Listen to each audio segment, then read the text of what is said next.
Namaste, Namaskaram. Good evening, everyone. You are listening to Dr. P.P. Vijayan's Lifeline Club with me, Manju Madhav. നമ്മൾ നൂതന ആശയങ്ങൾ കേട്ടുകൊണ്ടിരിക്കുകയാണ് Usman sir. നമ്മുടെ തീർച്ചയായിട്ടും. നമ്മളിപ്പോൾ കേൾക്കുന്നതെല്ലാം പുതിയ ഫ്രഷ് ഐഡിയാസ് ആയിട്ടുള്ള ബിസിനസ് ആൾക്കാരെയാണ് കേട്ടുകൊണ്ടിരിക്കുന്നത്. ഓക്കെ, സോ ഞാൻ അടുത്ത ആളിലേക്ക് പോവുകയാണ്. Yes, good evening Akhil sir, പറഞ്ഞോളൂ. പറഞ്ഞോളൂ. ഞാൻ സാറിൻ്റെ ഒരു 4 years ബിഫോർ ഒരു MLA ക്ലാസ് അറ്റൻഡ് ചെയ്തിട്ടുണ്ടായിരുന്നു. ആ സമയം ഞാനൊരു മൾട്ടി ബ്രാൻഡ് 2-wheeler സർവീസിൻ്റെ ഒരു പ്രൊജക്റ്റായിരുന്നു ഞങ്ങൾ ചെയ്തുകൊണ്ടിരുന്നത്, ബാംഗ്ലൂർ ബേസ്ഡ്. സോ NLP എനിക്ക് നല്ല രീതിയിൽ അത് ഒരു കാഴ്ച കിട്ടിയ ഒരു സെക്ഷനായിരുന്നു. അപ്പോൾ അതുകൊണ്ട് തന്നെ ഇപ്പോൾ നമ്മൾ ചെയ്യുന്നത് ഞങ്ങൾ EV സെഗ്മെൻ്റാണ് ഫോക്കസ് ചെയ്യുന്നത്. ഞങ്ങളൊരു 900 വെഹിക്കിൾസിൻ്റെ പ്രൊഡക്ഷൻ ഇപ്പം കർണാടകയിൽ ചെയ്യുന്നുണ്ട്. അത് TX9 എന്ന് പറഞ്ഞൊരു ബ്രാൻഡാണ് ഞങ്ങൾ ചെയ്യുന്നത്. ഞങ്ങൾ പാൻ ഇന്ത്യൻ എക്സ്പാൻഷനാണ് ഇപ്പോൾ നടന്നുകൊണ്ടിരിക്കുന്നത്. ഒരു 5 years കൊണ്ട് ഒരു 2000 crores ഇൻവെസ്റ്റ്മെൻ്റാണ് ഞങ്ങൾ പ്ലാൻ ചെയ്യുന്നത് ഇന്ത്യയിൽ. സെഗ്മെൻറ്റ് നമുക്കറിയാവുന്നത് വളരെ ബൂമായിക്കൊണ്ടിരിക്കുന്നതാണ്. Akhil sir, I'm sorry to interrupt. എനിക്ക് വോയിസ് കുറച്ച് ലോ ആയിട്ടാണ് കേൾക്കുന്നത്. എനിക്ക് തോന്നുന്നു ഹലോ, കുറച്ചും കൂടി ഒന്ന് വോളിയം കൂട്ടാമോ? കാരണം ലിസണേഴ്സിന് അത്ര ഓഡിബിൾ അല്ലാന്ന് തോന്നുന്നു. ഓക്കെ കേൾക്കാമല്ലോ അല്ലേ? എനിക്ക് തോന്നുന്നു മൈക്രോഫോൺ ഒന്ന് പിടിച്ച് ചെയ്യാമോ? അതെ അതെ. Yes, perfect. ഈ വോയിസ് പെർഫെക്റ്റ് ആണ്, പറയാമോ? ഓക്കെ. അപ്പോൾ ഞങ്ങളിപ്പം ചെയ്യുന്നത് ഒരു ഇലക്ട്രിക്കൽ സ്കൂട്ടേഴ്സിൻ്റെയും ബൈക്സിൻ്റെയും മാനുഫാക്ചറിങ് ആണ് നമ്മൾ ചെയ്യുന്നത്. അപ്പോൾ അതിൽ ഞങ്ങൾ സൗത്ത് ഇന്ത്യ ബേസ്ഡ് ആണ് അതിൻ്റെ ഓപ്പറേഷൻസ് എല്ലാം നടക്കുന്നത്. Pan India base of expansion ആണ്. അപ്പം ബ്രാൻഡിൻ്റെ പേര് വരുന്നത് TX9 എന്നാണ് വരുന്നത്. അപ്പം ബ്രാൻഡ് മാർക്കറ്റിൽ വിസിബിളായി വരുന്നതേ ഉള്ളൂ. വിതിൻ 30 days അതിൻ്റെ കാര്യങ്ങളെല്ലാം നമുക്ക് മാർക്കറ്റിൽ അറിയാനും പറ്റും. അപ്പോൾ ഇപ്പം പ്രസൻ്റ്ലി ഞങ്ങളൊരു 1200 വെഹിക്കിൾസ് ആണ് കർണാടകയിൽ പ്രൊഡക്ഷൻ നടക്കുന്നത്. അപ്പം നമുക്ക് ഡീലർഷിപ്പുകളും അതിൻ്റെ കാര്യങ്ങളും എല്ലാം നടന്നുകൊണ്ടിരിക്കുകയാണ് സൗത്ത് ഇന്ത്യ ബേസ്. അപ്പം ഞങ്ങളൊരു 2000 crores ഇൻവെസ്റ്റ്മെൻ്റ് ആണ് ഒരു 5 to 6 year കൊണ്ട് ഇന്ത്യയിൽ പ്ലാൻ ചെയ്യുന്നത്. നമ്മൾ സൗത്ത് ഏഷ്യൻ മാർക്കറ്റാണ് ഞങ്ങളൊരു ടോട്ടൽ ഫോക്കസ് വരുന്നത്. അപ്പം ഇലക്ട്രിക്കൽ സെഗ്മെൻറ്റ്സിലെ ഏറ്റവും വലിയ ചേഞ്ചസ് ഇനിഷ്യലി ഇപ്പം സംഭവിച്ചുകൊണ്ടിരിക്കുന്നത് 2-wheeler സെഗ്മെൻറ്റിൽ തന്നെയാണ്. അപ്പോൾ അതിൻ്റെ ഒരു സ്റ്റഡി പറയുന്നത് പോലും നമ്മളുടെ എല്ലാം വീടുകളിൽ നമ്മളിപ്പം യൂസ് ചെയ്തുകൊണ്ടിരിക്കുന്ന വെഹിക്കിൾസിൻ്റെ കൂടെ ഒരു ഇലക്ട്രിക്കലും കൂടെ ആഡ് ആവും. അതിനുശേഷം ഇപ്പോൾ ഇരിക്കുന്ന ബൈക്സ് അവിടുന്ന് വാഷ് ഔട്ട് ആവും. പിന്നെ പതിയെ അവിടെ കാറുകളും അല്ലെങ്കിൽ ഗുഡ്സ് ഗ്യാരേജസ് അങ്ങനെയൊക്കെ കാര്യങ്ങൾ വരും. ഇപ്പം ഇനിഷ്യലി ഇപ്പം ഇൻഡസ്ട്രി തന്നെ ഒരു 150 years ബിഫോർ എന്ത് സംഭവിച്ചു ഓട്ടോമൊബൈൽ ഇൻഡസ്ട്രി സെയിം ആണ് ഒരു 2-3 വർഷമായിട്ട് സംഭവിച്ചുകൊണ്ടിരിക്കുന്നത്. ഒരു വലിയൊരു എന്താ പറയണ്ടേ, അതിനൊരു ഡിസ്ട്രപ്ഷൻ എന്ന് പറഞ്ഞാൽ ഒരു നാച്ചുറൽ ഡിസ്ട്രപ്ഷൻ എന്നൊക്കെ പറയണം, അല്ലെങ്കിൽ ഒരു യൂണിവേഴ്സൽ ഡിസ്ട്രപ്ഷൻ എന്നൊക്കെ അതിനെ വിളിക്കാം. അപ്പോൾ അത് ഏതെങ്കിലും ഒരു വലിയ കോർപ്പറേറ്റിനെ കൊണ്ടൊന്നും ഹോൾഡ് ചെയ്തോ അതിനെ കൺവേർട്ട് ചെയ്യാനോ ഒന്നും പറ്റുന്നതല്ല. അപ്പോൾ അതുകൊണ്ട് തന്നെ ഈ മാർക്കറ്റ് ഭയങ്കര ഓപ്പൺ ആണ്. അതുകൊണ്ട് തന്നെ ഞങ്ങൾ ഭയങ്കര ഫോക്കസ്ഡ് ആയിട്ട് നിൽക്കുകയാണ് ആ മാർക്കറ്റിൽ. സൗത്ത് ഏഷ്യയാണ് ഞങ്ങൾ ഫോക്കസ് ചെയ്യുന്നത്. അപ്പം ഞങ്ങൾ ഇപ്പം മെയിൻലി ഞങ്ങൾ മാർക്കറ്റിൽ നിന്ന് നോക്കുന്നത് നല്ല ഡീലേഴ്സിനെ നമ്മൾ നോക്കുന്നുണ്ട്. ഓരോ ഡിസ്ട്രിക്ട് വൈസ് ഡീലേഴ്സിനെ ഞങ്ങൾ നോക്കുന്നുണ്ട്. കേരളത്തിലാണെങ്കിൽ ഇപ്പോൾ ഏകദേശം ഒരു 4 ഡിസ്ട്രിക്റ്റ് നമുക്കെല്ലാം ക്ലോസ് ആയിട്ടുണ്ട്. അതുപോലെ തന്നെ ഞങ്ങൾ സ്റ്റോക്കിസ്റ്റിനെ നോക്കുന്നുണ്ട്. കാര്യം ഞങ്ങൾ ചാലഞ്ച് ചെയ്യുന്ന ഏറ്റവും വലിയ ഇത്, ഞങ്ങൾ ഇൻവെസ്റ്റ്മെന്റ് എത്ര വന്നാലും അത് ഇൻഫ്രാസ്ട്രക്ചറിനും ആരാൻഡിക്കും ഒക്കെ യൂസ് ചെയ്യേണ്ടി വരും. അപ്പോൾ അതുകൊണ്ട് തന്നെ ഞങ്ങൾ സ്റ്റോക്കിസ്റ്റുകൾ, അതായത് നമുക്ക് വേണ്ട പ്രൊഡക്റ്റിന്റെ ഞങ്ങളുടെ എല്ലാം എക്സ്പോർട്ടിങ് വരുന്നത് കൊറിയയിൽ നിന്ന്, ചൈനയിൽ നിന്ന് പ്രൊഡക്ട്സ് ഒന്നും ഞങ്ങൾ എടുക്കുന്നില്ല. അതുകൊണ്ട് തന്നെ അവിടെ നിന്നുള്ള ബേസിക് പ്രൊഡക്ട്സിനെ പർച്ചേസ് ചെയ്യാൻ തരത്തിലുള്ള സ്റ്റോക്കിസ്റ്റുകളെ ഞങ്ങൾ നോക്കുന്നുണ്ട്. ഇതാണ് ഇപ്പം ഞങ്ങൾ ചെയ്തുകൊണ്ടിരിക്കുന്ന സെഗ്മെന്റ്. ഓൾറെഡി ഓപ്പൺ ആയി നിൽക്കുന്ന ഒരു സെഗ്മെന്റ് ആണ് ഈ EV മാർക്കറ്റ് എന്ന് പറഞ്ഞത്. അതിൽ ക്ലിയർലി 2-wheeler എന്ന് പറഞ്ഞൊരു മാർക്കറ്റാണ് ഫോക്കസ് ചെയ്യുന്നത്. അവിടെ ഏകദേശം ഒരു 3 സ്കൂട്ടേഴ്സും 2 ബൈക്സുമാണ് ഞങ്ങൾ ഫോക്കസ് ചെയ്യുന്നത്. അതിൽ ഒരു സ്കൂട്ടർ ഓൾറെഡി ഞങ്ങൾ ലോഞ്ച് ചെയ്തു ഒരു 6 മാസം മുമ്പ്. അതിൻ്റെ റിവ്യൂസും സ്റ്റാർട്ടിങ്ങും കാര്യങ്ങളും അതിൻ്റെ ഫീഡ്ബാക്കുകളും എല്ലാം എടുത്ത് ഏകദേശം 100 കസ്റ്റമറോളം ഞങ്ങളുടെ ആ വെഹിക്കിൾസ് ഇപ്പം ഇന്ത്യയിൽ യൂസ് ചെയ്യുന്നുണ്ട് പല ഭാഗങ്ങളിലായിട്ട്. അതിൽ നിന്നൊക്കെ ഫീഡ്ബാക്ക് എടുത്തുകൊണ്ട് ആ പ്രൊഡക്റ്റിനെ ഒരു സെക്കൻഡ് ലെവൽ അപ്ഡേഷന് ഞങ്ങളിപ്പം കഴിഞ്ഞു. അപ്പം ആ പ്രൊഡക്റ്റിൻ്റെ കൂടെ തന്നെ രണ്ടാമതൊരു പ്രൊഡക്റ്റിൻ്റെ ലോഞ്ചിങ് ഈ മാസം ലാസ്റ്റത്തേക്ക് നടക്കുകയാണ് ബാംഗ്ലൂർ. അപ്പം ഇതാണ് ഞങ്ങൾ ഫോക്കസ് ചെയ്യുന്ന ഒരു സെഗ്മെന്റ്. കമ്പനിയുടെ പേര് TX9 എന്നാണ് വരുന്നത്. വെബ്സൈറ്റ് വരുമ്പം tx9robo.com എന്ന് വരും. That's quite interesting. TX9 അല്ലേ? അതെ, TX9 എന്നാണ് പേര് വരുന്നത്. ഞങ്ങളുടെ അത് പറയാലോ അല്ലേ? തീർച്ചയായിട്ടും. കാരണം നമ്മൾ പുതിയൊരു കാര്യം ഇൻട്രൊഡ്യൂസ് ചെയ്യാണ് നമ്മുടെ ലിസണേഴ്സിന് വേണ്ടി. സ്റ്റോറി ഉണ്ട്. ഞങ്ങളുടെ TX9 എന്ന് പറഞ്ഞ ബ്രാൻഡ് വരുന്നത് നമ്മളൊരു നിക്കോളാസ് ടെസ്ലയുടെ ഒരു 369 എന്ന് പറഞ്ഞ ഒരു വലിയ കൺസെപ്റ്റിൽ നിന്നാണ് TX9 ജനറേറ്റ് ചെയ്യുന്നത്. അപ്പം അതിൻ്റെ അകത്ത് നമ്മളും അത് മാർക്കറ്റിലോട്ട് കൊണ്ടുവരാൻ പോകുന്ന ഒരു ലക്കി വെഹിക്കിൾ എന്ന് പറഞ്ഞ രീതിയിലായിരിക്കും. അപ്പം TX9 എന്ന് വെച്ചാൽ അതിൻ്റെ ബാക്ക് എൻഡിൽ T മീൻസ് 3യുടെ T ആണ്. X എന്ന് പറഞ്ഞാൽ 24ന്റെ 4+2 എന്ന് പറഞ്ഞാൽ X വരും. 9 എന്ന് വെച്ചാൽ 9 ആണ്. അപ്പം ഈ ഓൾ ഇലക്ട്രിക്കൽ വെഹിക്കിൾസിന്റെ ഫാദർ അല്ലെങ്കിൽ നമ്മളാരും അറിയാതെ പോയ ഒരാളാണല്ലോ നിക്കോളാസ് ടെസ്ല. അപ്പോൾ അദ്ദേഹത്തിനുള്ള ഒരു വേൾഡിലുള്ള ഒരു ട്രിബ്യൂട്ട് എന്നുള്ള രീതിയിലാണ് ഞങ്ങൾ ആ പ്രൊഡക്റ്റിനെ ഇൻട്രൊഡ്യൂസ് ചെയ്യുന്നത് മാർക്കറ്റിൽ. Tesla, T stands for Tesla, right? Not Tesla അല്ല, നിക്കോളാസ് ടെസ്ലയുടെ ഒരു 369 ടെസ്ല കോഡ് എന്ന് പറഞ്ഞൊരു കൺസെപ്റ്റ് ഉണ്ട്. എന്ന് വെച്ച് കഴിഞ്ഞാൽ നമ്മുടെ 1 to 9 നമ്പേഴ്സ് വരുന്നത് അതിൽ 3ക്കും 6നും 9നും അതിനകത്തുള്ളൊരു പ്രാധാന്യമുണ്ട്. അതുകൊണ്ട് തന്നെ all design, world universal design എന്ന് പറയുന്ന സാധനം 3, 6, 9 എന്ന് പറഞ്ഞ 3 നമ്പേഴ്സിനെ കോർഡിനേറ്റ് ചെയ്താണെന്നുള്ള രീതിയിൽ അദ്ദേഹത്തിൻ്റെ ഒരു കൺസെപ്റ്റ് ഉണ്ട്. അപ്പം അത് അദ്ദേഹം നിക്കോളാസ് ടെസ്ല എന്ന് പറഞ്ഞ ആള് നമ്മുടെ AC കറണ്ടുകളൊക്കെ നമുക്ക് ഇൻട്രൊഡ്യൂസ് ചെയ്ത്, പക്ഷെ കൂടുതൽ ആരും അറിയാതെ പോയ ഒരാളാണ് നിക്കോളാസ് ടെസ്ല. നമ്മൾ പല സയൻറ്റുകളെ നിക്കോളാസ് ടെസ്ല അറിയാറില്ല. അപ്പൊ അദ്ദേഹത്തിനുള്ളൊരു ട്രിബ്യൂട്ട് എന്നുള്ള പേരിലാണ് ഞങ്ങൾ ബ്രാൻഡ് നെയിം TX9 എന്ന് വരുന്നത്. എനിവേ, ഒത്തിരി ഇൻട്രസ്റ്റിംഗ് ആണ് കേട്ടപ്പോൾ. എന്തായാലും വിഷിംഗ് ഗുഡ് ലക്ക്, ഒരു വലിയ സക്സസ് ആയിട്ട് മാറട്ടെ എന്തായാലും. Any questions towards doctor PP Vijayan sir? ബിസിനസ്സുമായിട്ട് എന്തെങ്കിലും എനിക്ക് ക്വസ്റ്റ്യൻസ് രണ്ട് ഉണ്ടോ? കാര്യം ചോദിക്കാനുള്ളത്. ഒന്ന്, ഒരു താങ്ക്സ് പറയണം. കാരണം എൻ്റെ ഒരു വിഷൻ ഒരു multi brand 2 wheeler service chain of വർക്ക്ഷോപ്പുകളിൽ നിന്നും ഒരു പ്രൊഡക്ഷൻ യൂണിറ്റിലേക്ക് കൊണ്ടു നിർത്തിയതിൽ വൺ ഓഫ് ദ പേഴ്സൺ ആണ് എൻ്റെ NLP ക്ലാസ് നടന്നത്. സോ ഈ ടൈം ഞാൻ അതിൽ താങ്ക്സ് പറയാൻ ഞാൻ എടുക്കുകയാണ് ഈ ഒരു ടൈം. ദ സെക്കൻഡ്, സാറിന് ഒരുപാട് തവണ ഞാൻ അല്ലാതെ കണക്ട് ചെയ്യാൻ നോക്കിയെങ്കിലും എനിക്ക് അവിടെ ഒന്നും കണക്ട് ആയിട്ടില്ല.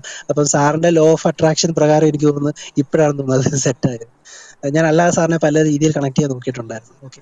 സെക്കൻഡ് ഈസ് ദാറ്റ് ഞാൻ ഫേസ് ചെയ്യുന്ന ഏറ്റവും വലിയ ചലഞ്ച് ഈസ് ദാറ്റ് മാർക്കറ്റിൽ നമുക്ക് എത്ര ഫണ്ട് ഉണ്ടെങ്കിലും പ്ലേയേഴ്സ് എപ്പോഴും കോമ്പറ്റീറ്റേഴ്സ് പ്ലേയേഴ്സ് തന്നെയാണ്. ഞങ്ങൾ കോമ്പറ്റ് ചെയ്യാൻ ഉദ്ദേശിക്കുന്നതും ഹീറോ ആയിട്ടോ ഏത്തറോ ആയിട്ടോ അല്ല, ടെസ്ല എന്ന് പറഞ്ഞ കമ്പനിയായിട്ട് തന്നെ കോമ്പറ്റ് ചെയ്യണം എന്നുള്ള രീതിയിലാണ് നമ്മൾ മുന്നോട്ട് പോകുന്നത്. അതുകൊണ്ട് തന്നെ ഞങ്ങളുടെ investment is very huge investment ആണ് ഞങ്ങൾക്ക് ഈ സെഗ്മെന്റിൽ വേണ്ടി വരുന്നത്. അപ്പം അതിനെ എങ്ങനെ ട്രാക്കിൽ ചെയ്യാൻ പറ്റും എന്നുള്ള കാര്യം സാറിന്റെ ഭാഗത്തു നിന്ന് ഒരു അഡ്വൈസ്, ഒരു വേർഡ് കിട്ടുവാണെങ്കിൽ may be within 5 years we can move in some other stage. Okay, thank you so much Akhil sir. ഞാൻ ആ ക്വസ്റ്റ്യൻ നോട്ട് ചെയ്ത് വെച്ചിട്ടുണ്ട്. Okay, I M moving to the next person. Good evening Sharath sir, ചോദിച്ചോളൂ. Okay, happy evening. പേര് ശരത് എന്നാണ്. കൊടുങ്ങല്ലൂരാണ് സ്വദേശം. തേജസ് solar Tex എന്ന് പറഞ്ഞ ഓർഗനൈസേഷൻ റൺ ചെയ്യുന്നു. ലാസ്റ്റ് 10 years ആയിട്ട് സോളാർ ഇൻഡസ്ട്രിയിലാണ്. അപ്പോൾ വിജയൻ സാറിനോട് എനിക്കൊരു ഡൗട്ട്, അതായത് കഴിഞ്ഞൊരു കുറച്ച് നാളെ മുമ്പ് ഞാനൊരു പ്രോഗ്രാം അറ്റൻഡ് ചെയ്ത സമയത്ത് നമ്മൾ ഫസ്റ്റ് ഇൻഡസ്ട്രിയൽ ഏജ് കഴിഞ്ഞു, ഇൻഫർമേഷൻ ഏജ് വന്നു, ഇപ്പോൾ എക്സ്പീരിയൻസ് ഏജിൽ കൂടെയാണ് പോകുന്നു. അവർ ജസ്റ്റ് ഇൻഫോം തന്നു. അത് ഡീറ്റെയിൽ ആയിട്ട് അവർക്ക് അത് പറയാൻ പറ്റിയില്ല. എനിക്ക് മീൻസ് അത് അറ്റൻഡ് ചെയ്യാൻ പറ്റിയില്ല. എക്സ്പീരിയൻസ് ഏജിലാണ് ഇപ്പൊ നമ്മൾ നിൽക്കുന്നു എന്ന് പറയണു. അങ്ങനെയെങ്കിലും നമുക്ക് ഈ ഒരു സമയത്ത് എങ്ങനെ ബിസിനസ് എക്സ്പാൻഡ് ചെയ്യാനും ഫർദർ കസ്റ്റമേഴ്സിലേക്ക് പെട്ടെന്ന് റീച്ച് ചെയ്യാനും എന്താണ് നമുക്ക് ചെയ്യാൻ പറ്റിയ ഈ ഒരു സമയത്ത്? പ്രത്യേകിച്ച് ഇപ്പോൾ കസ്റ്റമേഴ്സിന്റെ അടുത്തൊന്നും നേരിട്ട് പോയി 1-to-1 ചെയ്യാനൊന്നും ഇപ്പോൾ പ്രാക്ടിക്കലി ഈ ഒരു വർഷമോ 2 വർഷം ചിലപ്പോൾ നടന്നൊന്നും വരില്ല. പക്ഷെ നമ്മൾ ഈ ഒരു ഇത് വെച്ചുകൊണ്ട് അങ്ങനെ ഒരു ഏജ് എക്സ്പീരിയൻസ് ഏജിൽ കൂടിയാണോ നമ്മൾ പോണത് എങ്കിൽ നമ്മൾ എന്തൊക്കെ മാറ്റങ്ങളാണ് വരുത്തേണ്ടത് ബിസിനസ്സിൽ? ആ ഒരു കാര്യമാണ് എനിക്ക് ചോദിക്കാനുള്ളത്. Okay, thank you. Sharath sir, ഒന്നുകൂടി പ്രൊഡക്റ്റ് മെൻഷൻ. സോളാർ ഇൻഡസ്ട്രിയിലാണ്, സോളാറാണ് business. On grid, off grid solar സിസ്റ്റങ്ങൾ ലാസ്റ്റ് 10 years ആയിട്ട് ചെയ്തുകൊണ്ടിരിക്കുന്നു. Okay, thank you. അപ്പോൾ ഈ പ്രൊഡക്റ്റ് തന്നെയാണ് നിങ്ങൾക്ക് ഒരു വൈഡായിട്ട് നമ്മുടെ ഒരു എന്താ പറയുക പബ്ലിക്കിലേക്ക് ഈ ഒരു ഞാൻ പറഞ്ഞല്ലോ, നമുക്ക് ഇപ്പോൾ 1-to-1 ചെയ്ത് കസ്റ്റമർ, മറ്റേത് ഡയറക്റ്റ് കസ്റ്റമേഴ്സിലേക്ക് പെട്ടെന്ന് റീച്ച് ഉണ്ടായിരുന്നു. ഇപ്പോൾ അതില്ല. എന്നെ അത് പെട്ടെന്ന് എല്ലായിടത്തേക്കും നേരെ പോകാൻ പറ്റുന്ന അവസ്ഥയല്ലല്ലോ PS എങ്കിൽ നമുക്ക് ഈ ഒരു എക്സ്പീരിയൻസ് ഏജ് അതിലൂടെ കുറച്ച് കാര്യങ്ങളൊക്കെ അവർ ഡിസ്കസ് ചെയ്തു. പക്ഷെ എനിക്കത് ക്ലിയർ ആയില്ല. നമുക്ക് നമ്മളുടെ ബിസിനസ് സ്ട്രാറ്റജി അല്ലെങ്കിൽ സെയിൽസ് എന്ന് പറഞ്ഞ സംഭവം എങ്ങനെ ആ ഒരു എക്സ്പീരിയൻസ് ഏജ് അതുകൂടി കണക്ട് ചെയ്തിട്ട് എങ്ങനെ ചെയ്യാൻ പറ്റും, എന്താണ് മാറ്റങ്ങൾ വരുത്തേണ്ടത് ആ ഒരു ഭാഗത്ത്, അതാണ്. Okay, thanks for the question. ഞാൻ നോട്ട് ചെയ്ത് വെച്ചിട്ടുണ്ട്. We are moving to next person. സലാം സർ, ഗുഡ് ഈവനിങ്. സലാം സർ, ഗുഡ് ഈവനിങ്. അദ്ദേഹം കേൾക്കുന്നില്ല. Okay, moving to Paul sir, good evening.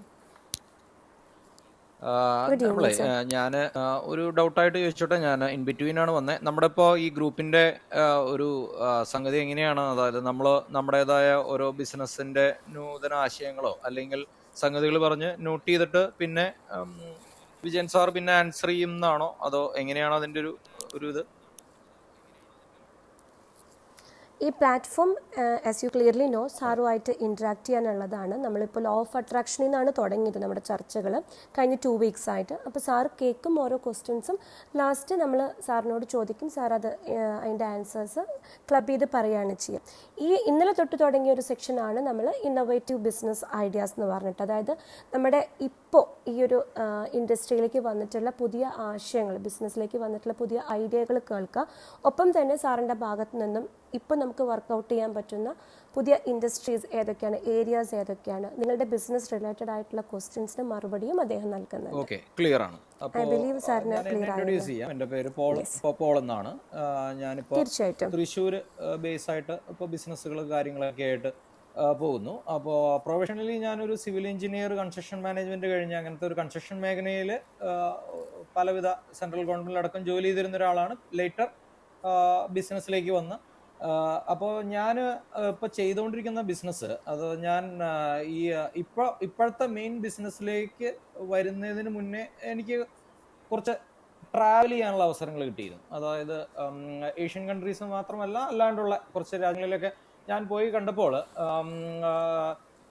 ഈ നൈബർഹുഡ് സെന്ററിന്റെ സാധ്യതകളെ കുറിച്ച്. നൈബർഹുഡ് സെന്റേഴ്സ് എന്ന് പറഞ്ഞു കഴിഞ്ഞാൽ അതായത് നമ്മുടെ മെയിൻ സിറ്റികൾ അല്ലാണ്ട് അതിനുശേഷം മേ ബി ഒരു 10-15 കിലോമീറ്റർ കഴിഞ്ഞ് കഴിയുമ്പോൾ ഒരു എല്ലാ ഫെസിലിറ്റീസും ഒരു കുടക്കീഴിൽ കൊണ്ടുവന്നിട്ട് ആ ഒരു ഏരിയനെ ഡെവലപ്പ് ചെയ്തെടുക്കുന്ന ഒരു സംഗതി. അതാണ് നൈബർഹുഡ് സെന്റേഴ്സ് എന്ന് പറഞ്ഞൊരു കൺസെപ്റ്റ്. അതിനകത്ത് സൂപ്പർ മാർക്കറ്റുകൾ വരും, ലിവിങ് സ്പേസസ് ഉണ്ടാവും, കൊമേഴ്ഷ്യൽ സ്പേസസ് ഉണ്ടാവും, അങ്ങനെ ഹോട്ടൽസ് ഉണ്ടാവും, താമസിക്കാനുള്ള സംഗതികൾ ഉണ്ടാവും. അങ്ങനെ പല രാജ്യങ്ങളിലും ഇങ്ങനത്തെ സെന്റേഴ്സ് ഡെവലപ്പ് ചെയ്യുന്നു. അതിനെ ചുറ്റിപ്പറ്റി ഓവറോൾ ഡെവലപ്മെന്റ് വരുന്നു, റിയൽ എസ്റ്റേറ്റ് ഡെവലപ്പ് ആവുന്നു. അങ്ങനത്തെ ഒരു കൺസെപ്റ്റ് ഒരുപാട് രാജ്യങ്ങളിൽ കണ്ടിട്ടുണ്ട്. സാറ്റലൈറ്റ് സിറ്റീസ് ഒക്കെ പോലെ ഡെവലപ്പ് ആവും.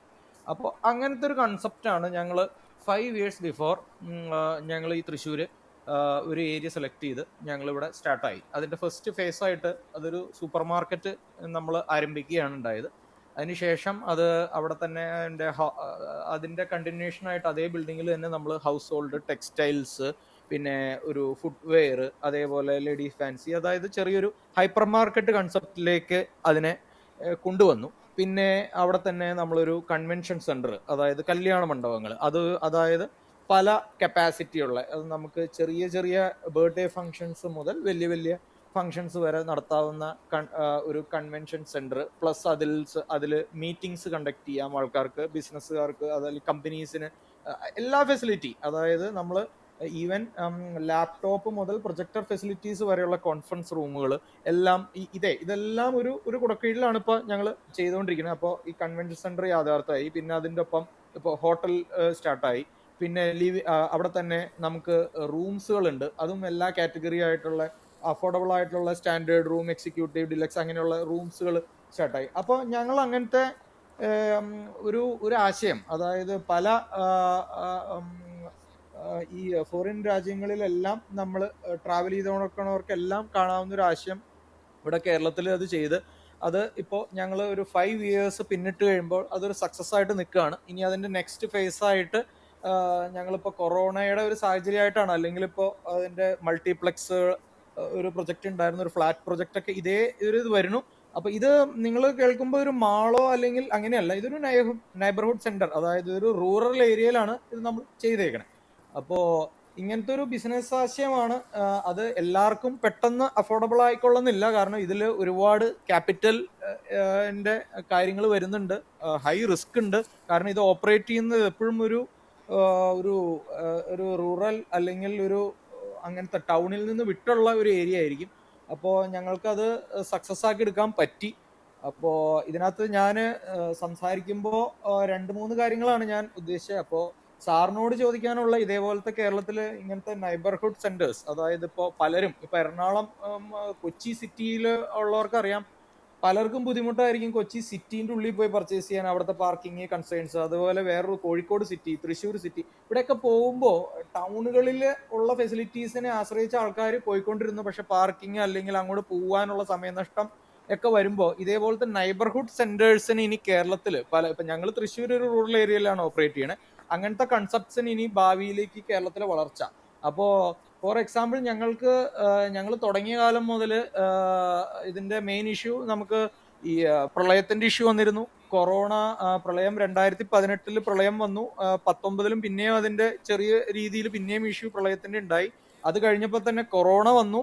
കൊറോണ 20 21 ഇപ്പോഴും കണ്ടിന്യൂ ചെയ്യുമ്പോഴും എന്ത് സംഭവിച്ചു എന്ന് പറഞ്ഞാൽ ടൗൺ ഏരിയകളിലേക്ക് പോകുന്ന ആൾക്കാർ മൊത്തം ഇതേപോലെയുള്ള ഏറ്റവും അടുത്തുള്ള എല്ലാ ഫെസിലിറ്റീസും നമ്മുടെ അടുത്ത് തന്നെ അവൈലബിൾ ആണ്. അതായത് സൂപ്പർ മാർക്കറ്റ് ഉണ്ട്, ഹൗസ് ഹോൾഡ് ഉണ്ട്, അങ്ങനെയുള്ള എല്ലാം ഇവിടെ തന്നെ അവൈലബിൾ ആയപ്പോൾ ആൾക്കാർ കൂടുതൽ ഞങ്ങളിലേക്ക് വരാൻ തുടങ്ങി. വൺസ് നമ്മൾ ഓഫർ ചെയ്യുന്ന സർവീസസ് നമ്മുടെ വർക്കിംഗ് കോസ്റ്റ് റൂറൽ ഏരിയയിൽ ടൗൺ ഏരിയ വെച്ചിട്ട് ഒരു പരിധി വരെ കുറവാണ്. നമുക്ക് കുറെ എമൗണ്ട് സേവ് ചെയ്യാൻ പറ്റും. അപ്പോൾ ആ എമൗണ്ട് സേവ് ചെയ്യണത് നമുക്ക് നമ്മുടെ പ്രോഫിറ്റിലേക്കല്ല, നമ്മുടെ സർവീസസ് ഡെലിവറി ചെയ്യുന്ന സർവീസസ് ബെറ്റർ ആക്കാൻ നമുക്ക് അതിലേക്ക് കൊടുക്കാൻ പറ്റും. അപ്പൊ അങ്ങനെ നല്ല വൺസ് ആൾക്കാരൊക്കെ ടൗണിലോ അല്ലെങ്കിൽ വലിയ വലിയ മാളിലോ ഇതിലോ പോയിക്കൊണ്ടിരുന്നവര് ഇങ്ങനത്തെ പല കൊറോണ സാഹചര്യമായിട്ട് അടുത്തുള്ള ഇതെന്നുള്ള ലെവലിൽ ഇങ്ങനത്തെ നമ്മുടെ പോലത്തെ കൺസെപ്റ്റിലേക്ക് വന്നു കഴിഞ്ഞാൽ പിന്നെ അവർ പോകുന്നില്ല. കാരണം എല്ലാം അവരുടെ അടുത്ത് തന്നെ നല്ല ഫെസിലിറ്റിയിൽ മേ ബി ബെറ്റർ, നല്ല പാർക്കിങ്, നല്ല സൗകര്യങ്ങളെല്ലാം കൊടുക്കുമ്പോൾ ഇതിൻ്റെ ഉള്ളിൽ ബാങ്ക് വരെ ഉണ്ട് നമ്മുടെ ഈ ഫെസിലിറ്റിയുടെ ഉള്ളിൽ. അപ്പോൾ ഒരുപാട് കസ്റ്റമേഴ്സ് ഇപ്പോൾ ഈ പാൻഡമിക്കിന്റെ സമയത്തും അത് ഇങ്ങനത്തെ ഞങ്ങളുടെ പോലത്തെ നൈബർഹുഡ് സെന്റേഴ്സിൽ കൂടുതൽ ബിസിനസ് പ്രോഫിറ്റിലേക്ക് വരാൻ ഉള്ള ഒരു സാഹചര്യമാണ് നമുക്ക് ഉണ്ടായത്. അത് ഞങ്ങൾക്ക് അനുകൂലമായി. ഇപ്പോഴത്തെ മോശം സാഹചര്യം ഞങ്ങൾക്ക് അനുകൂലമായി. അതായത് ഒരുപാട് കസ്റ്റമർ ബേസുകൾ ഉണ്ടായി. അപ്പോൾ സാറിനോട് ചോദിക്കാനുള്ളത് കേരളത്തിൽ ഇങ്ങനത്തെ നൈബർഹുഡ് സെന്റേഴ്സ് ഫ്യൂച്ചറിലേക്ക് അതിന്റെ സാധ്യതകൾ അല്ല അതിന്റെ റിസ്ക് അതിനെക്കുറിച്ചാണ് സാറിനോട് ചോദിക്കാനുള്ളത്. പിന്നെ ജനറലി ഞാൻ ഇപ്പോൾ സ്പീക്കർ പാനലിൽ തുടരും, ഞാൻ ഉണ്ടാവും. ബാക്കിയുള്ളവർക്ക് ആർക്കെങ്കിലും ഞാൻ ചെയ്യുന്ന ബിസിനസ് മേഖലകളിൽ നൂതനമല്ലാത്ത ഒരുപാട് ബിസിനസ് മേഖലകളിൽ ഞാനിപ്പോൾ ഉണ്ട്. അതിൽ ഇനി ആരെങ്കിലും അങ്ങനത്തെ ഏതെങ്കിലും മേഖലകളിൽ ഇപ്പൊ പുതിയതായിട്ട് തുടങ്ങാൻ ആഗ്രഹിക്കുകയോ അല്ലെങ്കിൽ അതിലുള്ള റിസ്കുകളോ കാര്യങ്ങളോ എന്തെങ്കിലും അറിയേണ്ടതായിട്ടുണ്ടെങ്കിൽ അതും ഞാൻ ആൻസർ ചെയ്യാൻ തയ്യാറാണ്. കാരണം കുറച്ച് അധികം എക്സ്പീരിയൻസ് ആ ഫീൽഡുകളുണ്ട്. അത് എല്ലാ ഫീൽഡും വരുന്നുണ്ട്. അതൊരു വലിയ ഹൈപ്പർ മാർക്കറ്റോ സൂപ്പർ മാർക്കറ്റോ മാത്രമല്ല. നമ്മൾ ഇതിനകത്ത് തന്നെ ഫുട്വെയർ ഉണ്ട്, ടോയ്സ് ഉണ്ട്, ബേബി കെയർ ഉണ്ട്, ഹോം അപ്ലയൻസസ് ഉണ്ട്, ഹൗസ് ഹോൾഡ് ഉണ്ട്, ലേഡീസ് ഫാൻസി ഉണ്ട്, അങ്ങനെ പലവിധ മേഖലകളുണ്ട്, ഹോട്ടലുണ്ട്, റൂംസ് ഉണ്ട്. അപ്പോൾ നിങ്ങൾക്ക് ആർക്കെങ്കിലും എന്തെങ്കിലുമൊക്കെ ആ മേഖലകളിൽ പുതിയതായിട്ട് ഇപ്പോഴത്തെ ഒരു സാഹചര്യത്തിൽ കൈവയ്ക്കാൻ റെഡി ആയിട്ട് ഇരിക്കുന്നവരാരെങ്കിലും ഉണ്ടെങ്കിൽ അതിന്റെ റിസ്ക്സോ കാര്യങ്ങളോ എന്തെങ്കിലും എന്നിൽ നിന്നും എന്തെങ്കിലും ഒരു ബിസിനസ് നടത്തുന്ന ആളെന്നുള്ള ലെവലിൽ അറിയാനുണ്ടെങ്കിൽ അതും ചോദിക്കാം, അതും ഷെയർ ചെയ്യാൻ കുഴപ്പമില്ല. Okay, thank you. Thank you so much Paul sir. ഞാൻ സാറിൻ്റെ ഒരു ചോദ്യം, അതിൻ്റെ പോസിബിലിറ്റി എന്താണ്, അതിൻ്റെ ഒരു ഗ്രോത്ത് എങ്ങനെയായിരിക്കും, അതിൻ്റെ റിസ്ക് എലമെൻ്റ് എന്താണ് എന്നുള്ളത് നോട്ട് ചെയ്ത് വെച്ചിട്ടുണ്ട്. സോ ഈ നൈബർഹുഡ് എന്ന് പറയുമ്പോൾ അതിൽ നമുക്ക് ആ ലോക്കൽ ഒരു ക്രൗഡിനെ നിങ്ങൾക്ക് ആ ഒരു കമ്മ്യൂണിറ്റി സർവീസസിന്റെ ആക്സസ് കൊടുക്കുകയാണ് അല്ലേ? പിന്നെ എനിക്ക് മനസ്സിലായത് അങ്ങനെയാണ്. തൃശ്ശൂരാണ് മഞ്ജു മാം. തൃശ്ശൂർ എവിടെയാ കറക്റ്റ് ആയിട്ട്? തൃശ്ശൂരാണ്, മണ്ണുത്തിയാണ്. മണ്ണുത്തിയിൽ നിന്ന് മഞ്ജു മാം എല്ലാ ദിവസം അവിടെ ടൗണിലേക്കാണ് പോയിക്കൊണ്ടിരിക്കുന്നത്. അതായത് ടൗണില് നമ്മള് സിറ്റി സെന്ററോ അല്ലെങ്കിൽ ഞാൻ പേര് പറയുന്നില്ല, പല സ്ഥാപനങ്ങളിലേക്കാണ് പോകുന്നത്. അപ്പോൾ മണ്ണുത്തിയിൽ നിങ്ങൾക്ക് അവൈലബിൾ ആയിട്ടുള്ള ഷോപ്സ് വരുന്നത് അവിടെ ഒരു സപ്ലൈകോന്റെ ഒരു ഔട്ട്ലെറ്റ് ഉണ്ട്, അല്ലെങ്കിൽ ഈസാഫിന്റെ ഔട്ട്ലെറ്റ് ഉണ്ട്. പക്ഷെ ചെറുകിട സൂപ്പർ മാർക്കറ്റ് മാത്രമാണ് അവിടെ ഉള്ളത്. പക്ഷെ നിങ്ങൾക്ക് ടെക്സ്റ്റൈൽസിലേക്ക് പോകണമെങ്കിൽ നിങ്ങൾക്ക് പിന്നെ വേറെ ഒരു പ്രിയ ടെക്സ്റ്റൈൽസിലേക്ക് പോകണം, അല്ലെങ്കിൽ വേറെ കടകളിലേക്ക് നിങ്ങൾക്ക് ഒരു വണ്ടി പാർക്ക് ചെയ്യണം, അപ്പുറത്തേക്ക് പോകുന്നു ഇപ്പുറത്തേക്ക് പോകുന്നു, ഒരുപാട് സ്ഥലങ്ങളിലേക്ക് പോവുക. അപ്പൊ നമ്മുടെ ഈ നൈബർഹുഡ് സെന്റർ എന്ന് പറഞ്ഞൊരു കൺസെപ്റ്റില് ഈ എല്ലാം ഒരൊറ്റ കുടക്കീഴിലേക്ക് വരികയാണ് നമ്മുടെ എല്ലാ സംഗതികളും. മഞ്ജുമാം പട്ടിക്കാട് ഭാഗത്തേക്കൊക്കെ വരാറുണ്ടോ? ഞാൻ പട്ടിക്കാട് വരേണ്ട ആവശ്യം വരാറില്ല. പണ്ടുത്തി അപ്പം സ്ട്രേറ്റ് അപ്പം നമ്മൾ ഒരു പഞ്ചായത്തിനെ കോൺസെൻട്രേറ്റ് ചെയ്തല്ല, ഒരുപാട് പഞ്ചായത്തുകളിലെ അതായത് ഇതിനെ ചുറ്റിപ്പറ്റി ഒരു 3-4 പഞ്ചായത്തുകളെ സെർവ് ചെയ്യുമെന്നുള്ളതാണ് ഇതിന്റെ concept. Okay okay okay, I got your point. സാറിൻ്റെ എന്തായാലും ഗുഡ് ലക്ക്. കാരണം കുറച്ച് ഇൻട്രസ്റ്റിംഗ് ആയിട്ടുള്ള ഒരു സംഭവമാണ്, പ്രത്യേകിച്ചും നമ്മുടെ ഒരു ഏരിയയിൽ. അപ്പോൾ എന്തായാലും അതിന് എല്ലാവിധ ആശംസകളും നേരുകയാണ്. ഒപ്പം തന്നെ സാറിൻ്റെ പോയിന്റ് ഞാൻ നോട്ട് ചെയ്ത് വെച്ചിട്ടുണ്ട്. Okay, with your permission I M moving to the next person. നമുക്കിനി സ്പീക്കർ ബോർഡിൽ ഐ തിങ്ക് എല്ലാവരും സംസാരിച്ചു കഴിഞ്ഞു. യെസ്, സലാം സർ. സലാം സർ, ഗുഡ് ഈവനിങ്. കേൾക്കുന്നുണ്ടോ?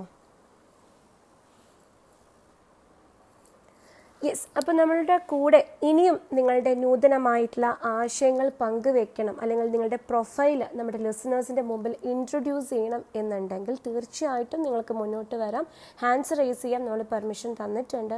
കാരണം ഇപ്പോൾ നമ്മുടെ സ്പീക്കേഴ്സ് എല്ലാം പറഞ്ഞതും വളരെ വ്യത്യസ്തമായിട്ടുള്ള ആശയങ്ങളായിരുന്നു.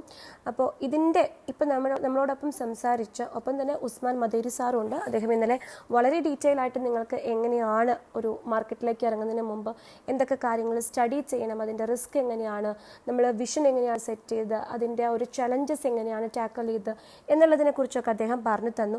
അപ്പോൾ ഇപ്പം നമ്മളോട് സംസാരിച്ച സ്പീക്കേഴ്സിൻ്റെ പ്രൊഫൈലുമായി ബന്ധപ്പെട്ട് നിങ്ങൾക്ക് എന്തെങ്കിലും ചോദിക്കാനുണ്ടെങ്കിലും തീർച്ചയായും മുന്നോട്ട് വരാം.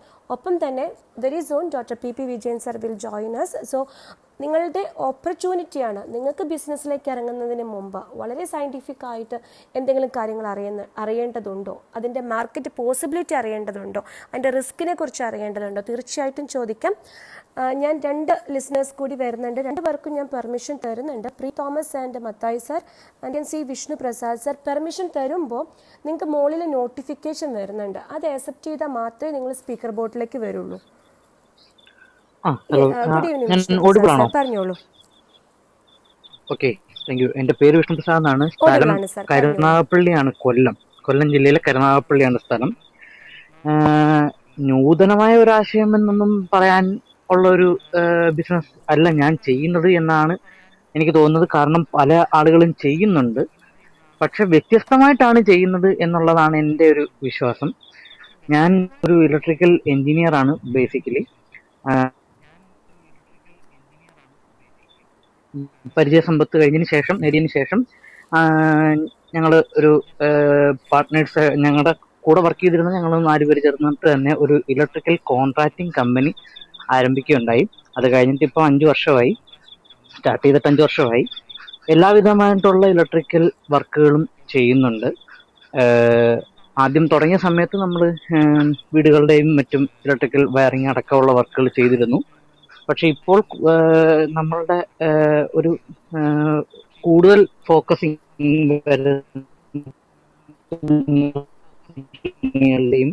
സബ്സ്റ്റേഷൻ പോലുള്ള ഹയർ HT വർക്കുകൾ എന്ന് പറയും, HT വർക്കുകളുമാണ് കൂടുതലായിട്ട് ചെയ്യുന്നത്. അതിന്റെ ഭാഗമായിട്ടുള്ള LT വർക്കുകളും നമ്മൾ ചെയ്യുന്നുണ്ട്.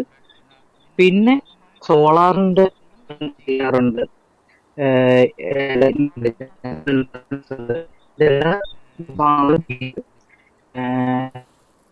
ഇപ്പോൾ പിന്നെ പൊതുവെ കുറച്ച് വിഷ്ണു പ്രസാദ് സാർ, എനിക്ക് ഇടയിൽ ഒന്ന് ബ്രേക്ക് ആയിപ്പോയി. ഐ എം സോറി, ഇടയിൽ ടെക്നിക്കൽ ഗ്ലിച്ചസ് ആണ് തോന്നുന്നു. സാറിന്റെ വോയിസ് ഒന്ന് ബ്രേക്ക് ആയിപ്പോയി. ഐ ജസ്റ്റ് ഹേർഡ് സോളാറിന്റെ ബിസിനസ് ഉണ്ട്, അത് കഴിഞ്ഞിട്ട് നമുക്കൊന്നും ഓഡിബിൾ ആയില്ല. ഒന്ന് റിപ്പീറ്റ് ചെയ്യാമോ? Sorry for that. Lighting arresters അതിന്റെ ഭാഗമായിട്ട് തന്നെ ഉള്ളതുണ്ട്.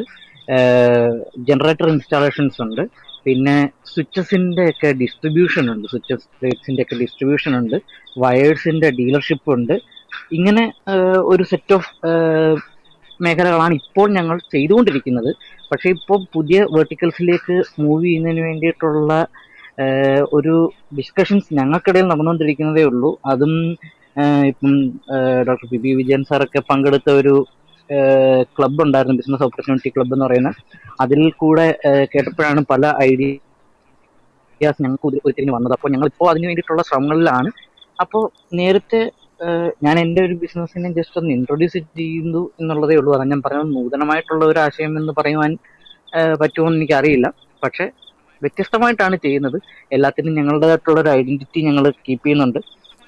എല്ലാത്തിനും കൃത്യമായിട്ടുള്ള സർവീസ് ഞങ്ങൾ പ്രൊവൈഡ് ചെയ്യുന്നു എന്നുള്ളതാണ് ഒന്നാമത്തത്. രണ്ടാമത്തെ, എല്ലാത്തിൻ്റെ വയറിംഗ് ഉള്ള എല്ലാ പക്ക റൂട്ട് മാപ്സ് ഞങ്ങൾ കീപ്പ് ചെയ്യുന്നുണ്ടെന്നുള്ളതാണ് രണ്ടാമത്തെ ഒരു കാര്യം. പിന്നെ ഏതൊരു സമയത്തിനും അതിനനുസരിച്ചുള്ള ഒരു സിസ്റ്റം ഞങ്ങൾ മേക്കപ്പ് ചെയ്തിട്ടുള്ളതുകൊണ്ട് ഏത് സമയത്താണെങ്കിലും കേരളത്തിൽ എവിടെയാണെന്നുണ്ടെങ്കിലും അവിടെ നമ്മളുടെ ലേബേഴ്സ് ഉണ്ടായിരിക്കും. അവ വർക്ക് ചെയ്യാൻ ഇപ്പം ഞങ്ങൾ നേരിട്ടല്ലെങ്കിൽ കൂടി ഞങ്ങളുടെ സ്കിൽഡ് ആയിട്ടുള്ള ലേബേഴ്സും സൂപ്പർവൈസേഴ്സും ഉണ്ടായിരിക്കും. അതുകൊണ്ട് ആ സമയത്തിന് അവിടെ അത് മീറ്റ് ചെയ്യുന്നുമുണ്ട്. അപ്പോൾ ഇപ്പോൾ എനിക്ക് തോന്നുന്നു നേരത്തെ ഞാൻ കയറി വന്ന സമയത്തിന് ആരാണെന്ന് ഞാൻ കേട്ടിരുന്നില്ല, ഒരു സാറ് ചോദിക്കുകയുണ്ടായി, ഇപ്പോഴത്തെ സാഹചര്യത്തിൽ ഇനി മുന്നോട്ട് പോകുമ്പോൾ നമുക്ക് നേരിടാൻ പോകുന്ന പലതരത്തിലുള്ള പ്രയാസങ്ങളും കാണും. ഇതിനെ ഓവർകം ചെയ്യുന്നതിന് എങ്ങനെയായിരിക്കും സാധിക്കുക എന്നുള്ളത്. കാരണം ഞങ്ങളുടെ തന്നെ പ്രൈവറ്റ് സെക്ടർ കുറച്ച് ഡള്ളാണിപ്പോൾ due to price hike and all. എന്നിരുന്നാൽ കൂടി നമുക്ക് ഓവർകം എവിടെയെങ്കിലും എന്തെങ്കിലുമൊക്കെ ഒരു സ്കോപ്പ് ഉണ്ടായിരിക്കും എന്ന് തന്നെയാണ് ഒരു പോയിന്റ് ഓഫ് വ്യൂ കൂടി കിട്ടിയാൽ വളരെ നന്നായിരിക്കും, ഹെൽപ്ഫുൾ ആയിരിക്കും എന്നുള്ള ഒരു ബിലീഫ് ഉണ്ട്. അതുകൊണ്ടാണ് ഞാനും ഹാൻഡ് റൈസ് ചെയ്തത്.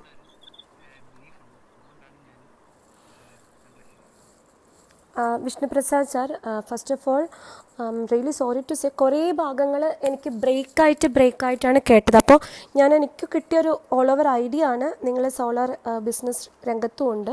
സോ നിങ്ങളെല്ലാത്തിനും നിങ്ങളുടേതായിട്ടുള്ളൊരു യൂണിക് രീതിയിലാണ് മുന്നോട്ട് പോകുന്നത്. ഇപ്പോഴത്തെ ഒരു പാൻഡമിക് സിറ്റുവേഷനിൽ നിങ്ങൾക്ക് എങ്ങനെയാണ് കൂടുതലായിട്ട് നിങ്ങളുടെ ആ ഒരു പ്രൊഡക്റ്റിനെ നമ്മുടെ പബ്ലിക്കിലേക്ക് സ്പ്രെഡ് ചെയ്യാൻ പറ്റുന്നത്?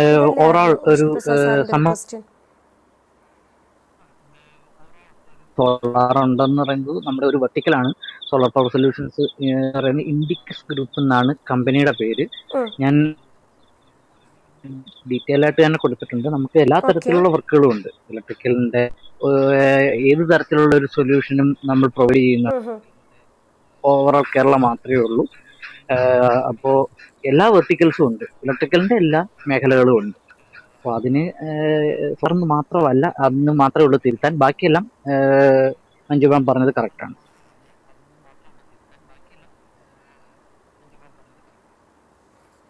ഓക്കെ ഞാൻ എഴുതി വെച്ചിട്ടുണ്ട്. അപ്പോൾ തീർച്ചയായിട്ടും സാറ് വരുമ്പോൾ നമ്മൾ ഈ ഒരു ക്വസ്റ്റ്യൻസ് ചോദിക്കുന്നതായിരിക്കും. ഇനി നമ്മുടെ ലിസണേഴ്സിൽ ഇനി ആർക്കെങ്കിലും നമ്മളിപ്പോൾ സംസാരിച്ച നമ്മുടെ സ്പീക്കേഴ്സിൻ്റെ ആ ഒരു പ്രൊഫൈലിനെ കുറിച്ച് കൂടുതലായിട്ട് അറിയാൻ താല്പര്യമുണ്ട്, അല്ലെങ്കിൽ അവർ ഫസ്റ്റ് ബിസിനസ്സിലോട്ട് ഒരു ആശയവുമായിട്ട് കടന്നു വന്നപ്പോൾ അവർ ഫേസ് ചെയ്ത ചലഞ്ചസ് എന്താണ്? കാരണം എപ്പോഴും ബിസിനസ് എന്ന് പറയുന്നത് റിസ്ക് എടുക്കുന്നവർക്കുള്ള ഒരു ഫീൽഡാണ്. റിസ്ക് എടുത്തെങ്കിൽ മാത്രമാണ്, ഇപ്പോൾ നമ്മളെപ്പോഴും പറയാറുണ്ട്, ലോകത്തിൽ കാണുന്ന 80% സമ്പത്തുള്ള വ്യക്തികളുടെ കയ്യിൽ ഒരു പ്രൊഫൈൽ എന്ന് പറയുന്നത് ബിസിനസ്സാണ്. അപ്പോൾ തീർച്ചയായിട്ടും അവർ അത്രയും ആരും തന്നെ ഒരു കേക്ക് വോക്ക് ആയിരുന്നിരിക്കില്ല അവരുടെ ഒരു സക്സസ് സ്റ്റോറിയിൽ എത്തുന്നതിന് മുമ്പ്. അവരെല്ലാവരും അത്രയും എഫേർട്സ് എടുത്ത് മുന്നിൽ കണ്ട ചലഞ്ചസ് അതിനോട് ഫൈറ്റ് ചെയ്ത് തീർച്ചയായിട്ടും അവരവരെ ഗോൾ സെറ്റ് ചെയ്ത് അതിൽ സ്റ്റിക്ക് ചെയ്തിട്ടായിരിക്കണം അവർ ഒരു ബിസിനസ് എക്സ്പാൻഡ് ചെയ്യുന്നതും ഒരു ബ്രാൻഡ് ക്രിയേറ്റ് ചെയ്യുന്നത്.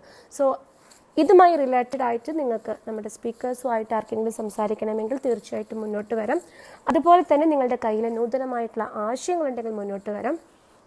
ആൻഡ് യെസ്, നിങ്ങൾക്ക് ഈ ബിസിനസ് ചെയ്യേണ്ട പുതിയ മേഖലകൾ എന്തൊക്കെയാണ്, ഇപ്പോൾ ഏതൊക്കെ മേഖലകളാണ് ട്രെൻഡിങ് ആയിട്ടുള്ളത്, ബിസിനസ്സിലേക്കുള്ള ഒരു ഫസ്റ്റ് ബേബി സ്റ്റെപ്പ് വെക്കുമ്പോൾ എന്തൊക്കെ കാര്യങ്ങളാണ് ശ്രദ്ധിക്കേണ്ടത്, അതിൻ്റെ ചലഞ്ചസ് എന്തൊക്കെയാണ്, എങ്ങനെയാണ് എക്സ്പാൻഡ് ചെയ്യേണ്ടത്, ഇമേജ് ക്രിയേറ്റ് ചെയ്യുന്നത്, ഇതെല്ലാം ചോദ്യങ്ങൾക്കും തീർച്ചയായിട്ടും നമ്മുടെ മാസ്റ്റർ ഡോക്ടർ പി വിജയൻ സാറിൻ്റെ കയ്യിൽ നിന്ന് ആൻസേഴ്സ് ലഭിക്കുന്നതായിരിക്കും. അപ്പോൾ ഒന്നുകൂടി ഞാൻ നമ്മുടെ സ്പീക്കർ ബോർഡിലേക്ക് കടന്നു വരാൻ ഏതെങ്കിലും ലിസണേഴ്സ് ഉണ്ടെങ്കിൽ please join us very soon. Sir വന്നു കഴിഞ്ഞാൽ നമ്മൾ പിന്നെ നേരെ ആൻസർ സെക്ഷനിലേക്ക് പോവുകയാണ്. ഞാൻ ഒന്നുകൂടി ഒന്ന് കൂട്ടിച്ചേർക്കട്ടെ. ഇതിന്റെ അകത്ത് ഇപ്പൊ ഞാൻ സോളാർ പറഞ്ഞപ്പോ അതിനോടൊപ്പം തന്നെ ഒരു പുതിയൊരു ബിസിനസ് സ്റ്റാർട്ട് ചെയ്യാനായിട്ട് ഡിസ്ട്രിബ്യൂഷൻ അത് എടുക്കാൻ പോവുകയാണ്. അതെന്ന് വെച്ച് കഴിഞ്ഞാൽ സോളാറിൽ വർക്ക് ചെയ്യുന്ന DC-യിലും AC-യിലും വർക്ക് ചെയ്യുന്ന AC, നമ്മുടെ AC ഉണ്ടല്ലോ, എയർ കണ്ടീഷൻ, AC, പിന്നെ 5 പ്രൊഡക്റ്റാണ് അവർ ഇറക്കുന്നത്. DC ഫാൻ, പിന്നെ DC-യിലും AC-യിലും വർക്ക് ചെയ്യുന്ന ഫാൻ, ഫ്രീസർ, ഫ്രിഡ്ജ്, പിന്നെ വാട്ടർ ഹീറ്റർ. ഇതിന്റെ പ്രത്യേകത എന്ന് പറഞ്ഞു കഴിഞ്ഞാല് ഇപ്പൊ സാധാരണ ഒരു 1.5 ടൺ AC രാത്രി ഫുള്ള് വർക്ക് ചെയ്യണമെങ്കിൽ ഏകദേശം ഒരു 8 യൂണിറ്റ് 10 യൂണിറ്റ് കറണ്ട് എടുക്കും. ഓക്കെ, ഇതാണെന്നുണ്ടെങ്കിൽ ഒരു 3 തുടങ്ങി 5 യൂണിറ്റ് കറണ്ട് എടുക്കുള്ളൂ. ഓക്കെ, അത് ഡീസൽ, അത് കംപ്രസർ അവർ പാറ്റന്റഡ് ആണ് ആ കമ്പനിയുടെ.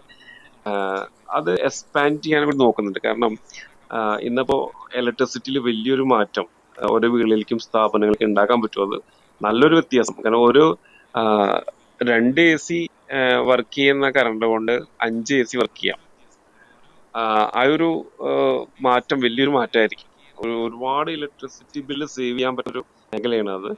പക്ഷെ നേരത്തെ പറഞ്ഞൊരു സംഭവമാണ്, നമ്മൾ ഈ സമയത്ത് നമുക്കത് ജനങ്ങളിലേക്ക് പ്രോഗ്രസ് ഇത് നടത്തിക്കൊണ്ടിരിക്കുകയാണ്. ഒരു മാസം കൊണ്ട് തന്നെ ആ ഡിസ്ട്രിബ്യൂഷൻ ചാലും. അപ്പൊ ഇത്തരത്തിലുള്ള പ്രൊഡക്റ്റുകൾ അതാവുമ്പോൾ ഇപ്പൊ 2 ബാറ്ററി ഉണ്ടെങ്കിൽ ഒരു 5 മണിക്കൂർ 8 മണിക്കൂർ ഒരു 1.5 ടണ്ണിന്റെ AC വർക്ക് ചെയ്യണമെങ്കിൽ വർക്ക് ചെയ്യാം. സാധാരണ ഞാൻ ഓൺ ഗ്രിഡ് ചെയ്യുന്ന സമയത്ത് KCBയിലേക്ക് എക്സ്പോർട്ട് ചെയ്യുന്ന സോളാർ പ്ലാന്റിനെയാണ് ഓൺ ഗ്രിഡ് എന്ന് പറയുന്നത്. ഈ ഓൺ ഗ്രിഡ് ചെയ്ത് കഴിഞ്ഞാൽ കസ്റ്റമേഴ്സ് ചോദിക്കുന്ന ഒരു ചോദ്യമുണ്ട്, കറണ്ട് പോയാൽ പിന്നെ KCBയുടെ പവർ സപ്ലൈ പോയാൽ ഇത് ഞങ്ങൾക്ക് പിന്നെ AC ഒന്നും വർക്ക് ചെയ്യില്ലല്ലോ. സാധാരണ വീടുകളിൽ കറണ്ട് പോയാൽ 1-2 ബാറ്ററിയുടെ ഒരു ഇൻവെർട്ടറേ ഉണ്ടാവുള്ളൂ. അപ്പോ ലൈറ്റ് ഫാൻ ഒക്കെ തന്നെ വർക്ക് ചെയ്യുള്ളൂ എന്നുള്ളൊരു കൺസെപ്റ്റ്. പക്ഷെ ഈ ഒരു സംഭവം കൂടി വന്നു കഴിഞ്ഞാൽ അത്യാവശ്യം ഒരു 4 ബാറ്ററിയുടെ ഒരു ഇൻവെർട്ടർ ബാക്കപ്പ് കൂടി ആ വീട്ടിലുള്ള അവിടെ ഉണ്ടെങ്കിൽ അത്യാവശ്യം ഒരു AC പിന്നെ ഫ്രിഡ്ജ് ഇത്തരത്തിലുള്ള ഐറ്റംസുകൾ ഒരു 8-10 മണിക്കൂർ വർക്ക് ചെയ്യാൻ അത് വളരെയധികം സേവിങ്സ് ആയിരിക്കും. ടോട്ടലി ഇനി സോളാർ ചെയ്തില്ലെങ്കിൽ പോലും ആ ഉൽപ്പന്നങ്ങൾ വീടുകളിൽ മേടിച്ചു വെച്ച് കഴിഞ്ഞാൽ ഇലക്ട്രിസിറ്റി ബില്ല് നല്ല രീതിയിൽ പറ്റും. ഓക്കെ.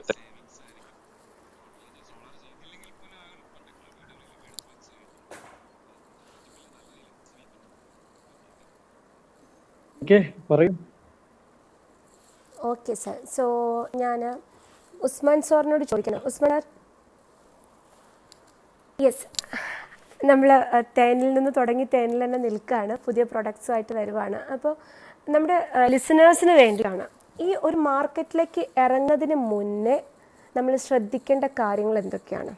ഒരു ബിസിനസ് ഐഡിയയുമായിട്ട് മാർക്കറ്റിലേക്ക് ഇറങ്ങുന്നതിന് മുമ്പ് നമ്മളുടെ പ്രോഡക്റ്റോ നമ്മളുടെ സർവീസോ അതെന്തോ ആട്ടെ അതിനെ കുറിച്ചിട്ട് മാക്സിമം പഠനം നടത്തുക.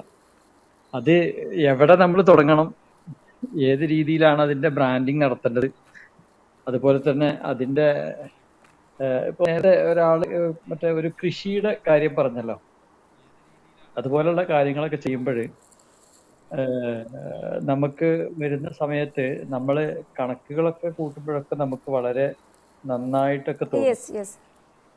കാർഷിക മേഖലയിലും അതേപോലെ ഓരോ മേഖലയിലേക്ക് നമ്മൾ കടക്കുമ്പോഴും അതിൽ കുറച്ച് കാര്യങ്ങൾ നമ്മൾ ശ്രദ്ധിക്കേണ്ടതുണ്ട്. ഇപ്പൊ കാർഷിക മേഖലയെ കുറിച്ചിട്ട് ഏതൊരു പ്രോജക്റ്റ് തുടങ്ങുമ്പോഴും എനിക്ക് പറയാനുള്ളത്, ഒരിക്കലും അത് വലിയ ഇൻവെസ്റ്റ്മെന്റ് കൊണ്ട് തുടങ്ങരുത്. പല പ്രവാസികളും ഞാൻ ഒരിക്കലും ഈ ഒരു ഇതിൽ പറഞ്ഞിരുന്നു എനിക്ക് തോന്നുന്നത്, നമ്മൾ വലിയ ഇൻവെസ്റ്റ്മെന്റ് ഒരു കാർഷിക മേഖലയിൽ ചെയ്യുമ്പോൾ ആ മേഖലയിലുള്ള പ്രോബ്ലംസ് നമുക്ക് തിരിച്ചറിയാൻ കഴിയില്ല. ഇപ്പോ നമുക്കറിയാം, നമ്മളുടെ നാട്ടിൽ കാർഷിക ഉൽപ്പന്നങ്ങൾ വാഴക്കൃഷി ചെയ്തിട്ട് എല്ലാവരും നമ്മളുടെ ഒരു കാർഷിക രീതി തന്നെ എല്ലാവരും ഒരു കൃഷി ചെയ്യാം. വാഴയ്ക്ക് അല്ലെങ്കിൽ വാഴക്കുലയ്ക്ക് വില കൂടുതലാണെന്നുണ്ടെങ്കിൽ ഈ വർഷം കൂടുതലാണ്, ഈ പിറ്റത്തെ വർഷം എല്ലാവരും അതായിരിക്കും. കഴിഞ്ഞ വർഷം അതിന്റെ മുമ്പത്തെ വർഷം വാഴയ്ക്ക് നല്ല വില ഉണ്ടായിരുന്നു, വാഴപ്പഴത്തിന്. ഈ തൊട്ട് കഴിഞ്ഞ വർഷം എല്ലാവരും ആ കൃഷി ചെയ്തിട്ട് കൃഷി വളരെ നഷ്ടത്തിലായി. അപ്പോൾ എല്ലാവരും എന്ത് ചെയ്തു, കപ്പയ്ക്കായിരുന്നു വില. ഇപ്രാവശ്യം കപ്പ പറിക്കാതെ നമ്മളുടെ നാട്ടിലൊക്കെ ഒരുപാട് കിടക്കുന്നുണ്ട്. ഇതാണ് കാർഷിക മേഖലയുടെ ഒരു പ്രശ്നം. അപ്പൊ നമ്മള് കാർഷിക മേഖലയിൽ എന്തൊരു പ്രോജക്റ്റ് ചെയ്യുകയാണെങ്കിലും അതിന്റെ ആ പ്രോഡക്റ്റ് വിപണനം നടത്താൻ കഴിയും, അതിനുള്ള ഒരു മേഖല, അതിനുള്ള ഒരു സ്ട്രാറ്റജി ഉണ്ടാക്കാതെ നമ്മൾ കാർഷിക മേഖലയ്ക്ക് ഇറങ്ങരുത് എന്നാണ് എനിക്ക് പറയാനുള്ളത്. കാരണം നമ്മളിപ്പോൾ എന്തുണ്ടാക്കുകയാണെങ്കിൽ അതിന്റെ വാല്യൂ ആഡഡ് പ്രോഡക്റ്റ് ആക്കിയിട്ട് മാർക്കറ്റിലേക്ക് ഇറക്കുമ്പോഴേ നമുക്ക് അതിന്റെ മെച്ചം ഉണ്ടാവുള്ളൂ. ഇപ്പൊ നമ്മള് കോക്കനട്ടില് നമ്മൾ ആ തേങ്ങ വിൽക്കുമ്പോൾ കിലോയ്ക്ക് 50 രൂപ ഉള്ള പ്രോഡക്റ്റ്, അതിന്റെ വാല്യൂ ആഡഡ് പ്രോഡക്റ്റിന് അത്രക്ക് നമുക്ക് അതിന്റെ 10 ഇരട്ടി വില കൂട്ടിയിട്ട് നമുക്ക് മാർക്കറ്റിലേക്ക് ഇറക്കാൻ പറ്റും. അപ്പോൾ നമ്മള് കാർഷിക മേഖല എന്ന് പറയുന്ന സാധനം ചെറിയൊരു പരിപാടിയല്ല, വളരെ റിസ്കി പരിപാടിയാണ്. അത് ശരിക്ക് കർഷകര് വളരെ വേർത്തിട്ടൊക്കെ ഉണ്ടാക്കുന്ന ഉൽപ്പന്നങ്ങൾ, അത് പലപ്പോഴും നമ്മൾ കണ്ടിട്ടുണ്ട്. കഴിഞ്ഞ ലോക്ക്ഡൗൺ സമയത്ത് പാലൊഴുക്കി കളയും, അതേപോലെ ഈ പച്ചക്കറിയൊക്കെ നശിപ്പിക്കുകയും റോഡിൽ കൊണ്ടുവന്നിട്ട് പിന്നെ ട്രാക്ടറിൽ കൊണ്ടുവന്ന് തട്ടുന്നൊക്കെ ഓരോ അവസ്ഥകൾ നമ്മൾ കണ്ടിട്ടുണ്ട്. അപ്പൊ അതിൻ്റെയൊക്കെ വാല്യൂ ആഡ് പ്രോഡക്റ്റുകൾ വരെ ഉണ്ടാക്കാൻ കഴിയുമെന്നുണ്ടെങ്കിൽ മാത്രമേ നമ്മൾ കാർഷിക മേഖലയിലേക്ക് കയറാൻ പാടുള്ളൂ. അപ്പോൾ എനിക്ക് എൻ്റെ ഒരു ഉദാഹരണമുണ്ട്. നമ്മളെ പല പ്രവാസികളും ഗൾഫിലൊക്കെ നിന്നിട്ട് സ്വപ്നം കാണും, നാട്ടിൽ പോയിട്ട് ഒരു ഫാം തുടങ്ങാം, അവിടെ നമുക്ക് കുറച്ച് കോഴികളെ വളർത്താം, ആടിനെ വളർത്താം എന്നുള്ള സ്വപ്നങ്ങളൊക്കെ കണ്ടിട്ട് പല ആളുകളും വന്നിട്ട് ഇവിടെ വന്നിട്ട് തുടങ്ങും. അപ്പൊ എൻ്റെ കുടുംബത്തിലെ ഒരാള് എൻ്റെ കമ്പനിയിൽ ഇൻവെസ്റ്റ്മെന്റ് ചെയ്ത ഒരാളാണ്.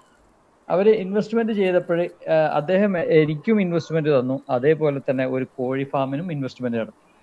കോഴി ഫാമിന് ഇൻവെസ്റ്റ്മെന്റ് നടത്തി അതിൽ ഈ പിന്നെ പ്രായമായ കോഴിയെ കൊണ്ടുവന്ന് അത് മുട്ടയിടുന്ന്, ആ മുട്ട പിന്നെ ലൈൻ സപ്ലൈ ഒക്കെ ചെയ്യുന്ന ഒരു നല്ല പരിപാടിയായിട്ട് അങ്ങനെ 2 മാസം കഴിഞ്ഞപ്പോൾ 2-3 മാസം കഴിഞ്ഞപ്പോൾ അദ്ദേഹം എൻ്റെ അടുത്ത് വന്നിട്ട് പറഞ്ഞു, ഉസ്മാൻ നല്ല പരിപാടിയാണ്, നല്ല പൈസ മുടക്കാൻ പറ്റിയ പരിപാടിയാണ്, കോഴീൻ്റെ ഇങ്ങനെ ഒരു പ്രോജക്റ്റ് ഉണ്ട്. അപ്പൊ എന്നോട് പറഞ്ഞ്, നിനക്ക് പറ്റുകയാണെങ്കിൽ നിന്റെ ആ ഒരു നിനക്ക് തന്ന ക്യാഷും കൂടെ എനിക്ക് തരാൻ പറ്റുകയാണെങ്കിൽ, സൗഹൃദത്തിലാണ്, നമ്മളെ ജ്യേഷ്ഠൻ തന്നെയാണ്, എനിക്ക് അതിലിട്ട് കഴിഞ്ഞാൽ ഇതിനേക്കാളും മെച്ചം എനിക്ക് കിട്ടുമെന്ന് പറഞ്ഞു. അപ്പൊ ഞാൻ അദ്ദേഹത്തോട് ഒരു കാര്യം പറഞ്ഞു, ഇക്കങ്ങൾ ഒരിക്കലും ഇപ്പോഴും കിട്ടിയ ലാഭം വെച്ചിട്ട് അതിനെ കൈകാര്യം ചെയ്യരുത്. ഒരു വർഷം മുഴുവൻ നിങ്ങൾ ചെയ്തിട്ട് പിന്നെ രണ്ടാമത് അതിലേക്ക് ഇൻവെസ്റ്റ് ചെയ്യാൻ പാടുള്ളൂ. കാരണം ഇപ്പൊ നിങ്ങൾ ഇൻവെസ്റ്റ് ചെയ്യുമ്പോൾ ഇപ്പൊ നിങ്ങൾക്ക് കിട്ടുന്നത് അതിന്റെ തുടക്കത്തിൽ കിട്ടുന്ന ലാഭമാണെങ്കിലും ഈ കോഴിയുടെ പിന്നെ ഒരു സ്വഭാവം എന്ന് പറഞ്ഞാല് മഴക്കാലത്ത് ഒരു സ്വഭാവമായിരിക്കും, വേനലിൽ വേറൊരു സ്വഭാവമായിരിക്കും. അപ്പൊ ഇതിന് പല രോഗങ്ങളൊക്കെ വരും എന്നൊക്കെ ഉള്ള രീതിയിലൊക്കെ ഞാൻ പറഞ്ഞു കൊടുത്തു. അപ്പൊ നിങ്ങൾ ഒരിക്കലും ഒറ്റയടിക്ക് ഇൻവെസ്റ്റ് ചെയ്യേണ്ട, ഒരു വർഷം നിങ്ങൾ കാത്തു നിന്നിട്ട് നിങ്ങൾ അതിലേക്ക് അടുത്തത് ചെയ്യാൻ പാടുള്ളൂ. കാരണം ഒരു വർഷം കഴിയുമ്പോഴേക്ക് എപ്പോഴൊക്കെ ഇതിന്റെ പ്രോബ്ലം വരുന്നത്, എപ്പോഴൊക്കെ നമുക്ക് ലാഭം വരുന്നത്, എപ്പോഴാണോ നഷ്ടം വരുന്നത് കൃത്യമായിട്ട് അറിയാം എന്ന് പറഞ്ഞു. അങ്ങനെ ഞാൻ അതിൽ നിന്ന് പിന്തിരിപ്പിച്ച് ഒരു വർഷം കഴിഞ്ഞില്ല, ഒരു 8-9 മാസം കഴിഞ്ഞപ്പോൾ എന്നെ വിളിക്കുന്നുണ്ട്, ഉസ്മാൻ ആർക്കെങ്കിലും കോഴിക്കൂടും ഈ പിന്നെ ഷെഡും എല്ലാം കൂടെ നമുക്ക് കൊടുക്കാൻ പറ്റിയ ആൾക്കാരുണ്ട്. അപ്പൊ ഞാൻ ചോദിച്ചു എന്താ പ്രശ്നം എന്ന് ചോദിച്ചു. അപ്പൊ പറഞ്ഞു അത് നടക്കുന്നില്ല, പരിപാടി നിർത്തി, പൂട്ടിപ്പോയി. ഇതാണ് പലപ്പോഴും കാർഷിക മേഖലയിലുള്ള അവസ്ഥ. അപ്പോൾ ആര് കാർഷിക മേഖലയിൽ ഒരു പ്രോജക്റ്റ് ചെയ്യുകയാണെങ്കിലും ആദ്യം മനസ്സിലാക്കേണ്ടത്, ഇപ്പോൾ അദ്ദേഹം പിന്നെ അദ്ദേഹത്തിൻ്റെ ഇപ്പോൾ ഇവിടെ പറഞ്ഞ ആളെ അദ്ദേഹത്തിൻ്റെ ഐഡിയ വളരെ നല്ല ഐഡിയ ആണ്.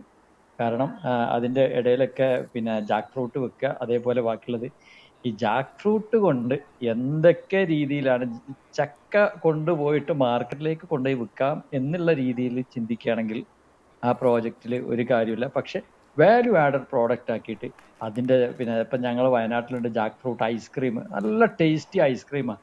എനിക്ക് ഐസ്ക്രീം കഴിച്ചിട്ട് ഭയങ്കരമായിട്ട് ഇഷ്ടപ്പെട്ട ഒരു സാധനമാണ് ജാക്ക് ഫ്രൂട്ട് ഐസ്ക്രീം. അതേപോലെ ജാക്ക് ഫ്രൂട്ട് ഹണി ഉണ്ട്. അങ്ങനെ പല സംഭവങ്ങളും, അതേപോലെ ജാക്ക് ഫ്രൂട്ടിൻ്റെ നമ്മളുടെ ഈ അരവണ്ണ പായസം പോലത്തെ പായസമൊക്കെ ഉണ്ടാക്കുന്നത് ജാക്ക് ഫ്രൂട്ട് ഉണ്ട്. അങ്ങനെയുള്ള വാല്യൂ ആഡഡ് പ്രോഡക്റ്റ് ഉണ്ടാക്കുക മാത്രമല്ല അതിൻ്റെ വിപണിയും കൂടെ ഉണ്ടെങ്കിൽ മാത്രമേ നമ്മൾ കാർഷിക മേഖലയിലേക്ക് കിടക്കാൻ പാടുള്ളൂ.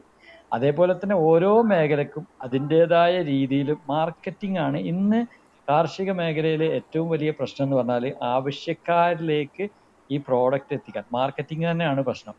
കാരണം എൻ്റെ വീടിൻ്റെ മുമ്പിൽ പിന്നെ ഒരു വയലാണ്, കൃഷി ചെയ്യുന്നതാണ് ആളുകൾ. ഞാൻ അങ്ങോട്ടും ഇങ്ങോട്ടും ഒക്കെ പോകുമ്പോഴൊക്കെ ഇവരൊക്കെ വെയിലത്തും മഴയത്തൊക്കെ നിന്നിട്ട് അധ്വാനിക്കുന്ന ഈ വയലിൽ കപ്പ പറിക്കാതെ ഈ മഴക്കാലത്ത് വെള്ളം കെട്ടി നിന്നാൽ 2 ദിവസം വെള്ളം കെട്ടി നിന്നാൽ ഈ കപ്പ മുഴുവനായിട്ട് ചീഞ്ഞു പോകും. ഈ കപ്പ എൻ്റെ പിന്നെ വീടിൽ നിന്ന് ഇറങ്ങുന്നതിന് മുമ്പിൽ എത്ര സ്ഥലത്താണ് ഈ കപ്പ കിടക്കുന്നത്. എനിക്ക് എന്നിട്ട് ഭയങ്കര സങ്കടമാണ്. എന്നിട്ട് എൻ്റെ ഒരു കുടുംബക്കാർ ഞാൻ കപ്പയെ കുറിച്ച് പറഞ്ഞപ്പോൾ അദ്ദേഹം പറഞ്ഞു 3 രൂപ തരാന്ന് പറഞ്ഞു. 3 രൂപ, 1 കിലോ കപ്പയ്ക്ക് 3 രൂപ, അതും അവർക്ക് പറിച്ചു കൊടുക്കണം. എന്നിട്ട് ഇദ്ദേഹം എന്താ ചെയ്തത്, ഒരുപാട് പിന്നെ അദ്ദേഹത്തിന്റെ പണിക്കാരായിട്ടുള്ള കുറെ ആദിവാസികളായിട്ടുള്ള ആളുകൾ ഒരു ദിവസം 10-20 ആളുകൾ കപ്പ പറിക്കുന്നത്. അപ്പൊ ഞാൻ ചോദിച്ചത് എന്താ, 3 രൂപയാണ് ഈ കപ്പയ്ക്ക് കിട്ടുക, പക്ഷെ ഇത് ഞാൻ പറിച്ചു കൊടുക്കണം, അതിൽ നല്ലത് ഞാൻ ഇവരോട് മുഴുവനും പറിച്ചു കൊണ്ടുപോയിട്ട് അവരെ കോളനിയിൽ കൊടുക്കാൻ പറഞ്ഞു. ഇതാണ് കാർഷിക മേഖലന്റെ അവസ്ഥ. അപ്പം മാർക്കറ്റിംഗ് വളരെ പ്രാധാന്യമുള്ള ഒരു കാര്യമാണ്. അതിന്റെ വാല്യൂ ആഡഡ് പ്രോഡക്റ്റ് ഒക്കെ ഉണ്ടാക്കുന്ന രീതിയിൽ കാർഷിക മേഖല നമ്മൾ ചെയ്യുക. അതേപോലെ തന്നെ ഓരോ മേഖല ഇത്തരത്തിൽ മാർക്കറ്റിംഗ് സ്ട്രാറ്റജി ഇല്ലാതെ നമ്മൾ ഒന്നും ഉൽപ്പാദിപ്പിച്ചിട്ട് കാര്യമല്ല, നമ്മൾ ഉൽപ്പാദനം നടത്തി ഇപ്പം മാനുഫാക്ചറിങ് യൂണിറ്റുകൾ ആര് തുടങ്ങുകയാണെങ്കിലും അതിൻ്റെ വിപണി സാധ്യത കാണാതെ ഒരു മാർക്കറ്റിംഗ് ഒരു പിന്നെ അല്ല നമ്മളുടെ ഉൽപാദന മേഖലയിലേക്ക് കടക്കരുതെന്നാണ് ഞാൻ പറയുന്നത്. അപ്പോൾ നമ്മൾ മറ്റുള്ള ആളുകളെ പ്രതീക്ഷിച്ചിട്ട് അല്ലെങ്കിൽ ഡിസ്ട്രിബ്യൂട്ടേഴ്സിനൊക്കെ പ്രതീക്ഷിച്ചിട്ടാണ് ചെയ്യുന്നതെങ്കിലും നമ്മൾ എന്ത് ചെയ്യണം, നമ്മൾ അതിനെക്കുറിച്ചിട്ട് നല്ലോണം പഠിക്കണം. ഇപ്പം നമ്മളെ സംബന്ധിച്ചിടത്തോളം നമുക്ക് ഞാൻ ഈ ബിസിനസ് തുടങ്ങുന്ന അല്ലെങ്കിൽ ചെയ്യാൻ ആഗ്രഹിക്കുന്ന ആളുകളോട് പറഞ്ഞു തരാണ്. നമുക്കറിയാം, ചിലപ്പോൾ നമുക്ക് സോഷ്യൽ മീഡിയ കൈകാര്യം ചെയ്യാൻ ആളുണ്ടാവും, അക്കൗണ്ട്സ് കൈകാര്യം ചെയ്യാൻ ആളുണ്ടാവും, പിന്നെ അതേപോലെ തന്നെ നമുക്ക് സ്വീപ്പർമാരുണ്ടാവും, എന്ന് വേണ്ട എല്ലാ മേഖലയിലും നമുക്ക് ജോലിക്കാരുണ്ടാവും. അത് നമുക്ക് ആ ജോലിക്കാരൊക്കെ ഉണ്ടെങ്കിലും നമ്മളുടെ മക്കളെ പഠിപ്പിക്കാൻ കണക്കിന് മാഷുണ്ടാവും, ഇംഗ്ലീഷ് പഠിപ്പിക്കാൻ മാഷുണ്ടാവും, സയൻസ് പഠിപ്പിക്കാൻ മാഷുണ്ടാവും, ഹിന്ദി പഠിപ്പിക്കാൻ മാഷുണ്ടാവും. അങ്ങനെ എല്ലാ മാഷ്മാരും പിന്നെ സ്പോർട്സിന് വേറെ ഉണ്ടാവും, ഡാൻസ് കളിക്കാനൊക്കെ ഉണ്ടെങ്കിലും നമ്മളെ കുട്ടികളെ നമ്മളൊരു പഠനമുണ്ട്. കാരണം മാതാപിതാക്കളുടെ ബിഹേവിയറിനനുസരിച്ചിട്ടാണ് അവരുടെ പഠനത്തിൻ്റെ ക്വാളിറ്റിയും അവരുടെ പഠനമൊക്കെ നടക്കുന്നത്. അതേപോലെ നമ്മളുടെ ബ്രാൻഡും നമ്മളുടെ പ്രോഡക്റ്റും നമ്മൾ എങ്ങനെ കൈകാര്യം ചെയ്യുന്നു, അത് നമ്മളുടെ ജോലിക്കാർ എന്ന് പറയുന്നത് ഞാൻ ടീച്ചർമാരെ ഉദ്ദേശിച്ചാണ്. ഒരു കുട്ടിയെ ഒരു ടീച്ചറെ കൊടുത്ത് ഏൽപ്പിക്കുന്നത് പോലെ ആ പിന്നെ കുട്ടിയെ നോക്കേണ്ടത്, ആ കുട്ടിയെ സംരക്ഷിക്കേണ്ടത്, ആ കുട്ടി എങ്ങനെ പഠിക്കണം തീരുമാനിക്കേണ്ടത് ആ മാതാപിതാക്കളാണ്. അതുപോലെയാണ് നമ്മളുടെ ബ്രാൻഡും നമ്മളുടെ പ്രോഡക്റ്റും നമ്മളാണ് തീരുമാനിക്കേണ്ടത്. അതല്ലാതെ ആരല്ല, നമ്മളുടെ ജോലിക്കാരല്ല. ജോലിക്കാരൊക്കെ നമ്മളെ ടീച്ചർമാരും അധ്യാപകർ പഠിപ്പിക്കും പോലെ അവരൊക്കെ ഇതിനുള്ള എല്ലാ ഹെൽപ്പും ചെയ്യും. അവർ നമ്മളെക്കാളും കൂടുതൽ ഹെൽപ്പ് ചെയ്യും. പക്ഷെ നമ്മളാണ് നമ്മളുടെ എല്ലാം പഠിക്കേണ്ടതും കൈകാര്യം ചെയ്യേണ്ടതും എവിടെ എത്തിക്കണം എന്ന് തീരുമാനിക്കേണ്ടതും എന്നാണ് എനിക്ക് പറയാനുള്ളത്.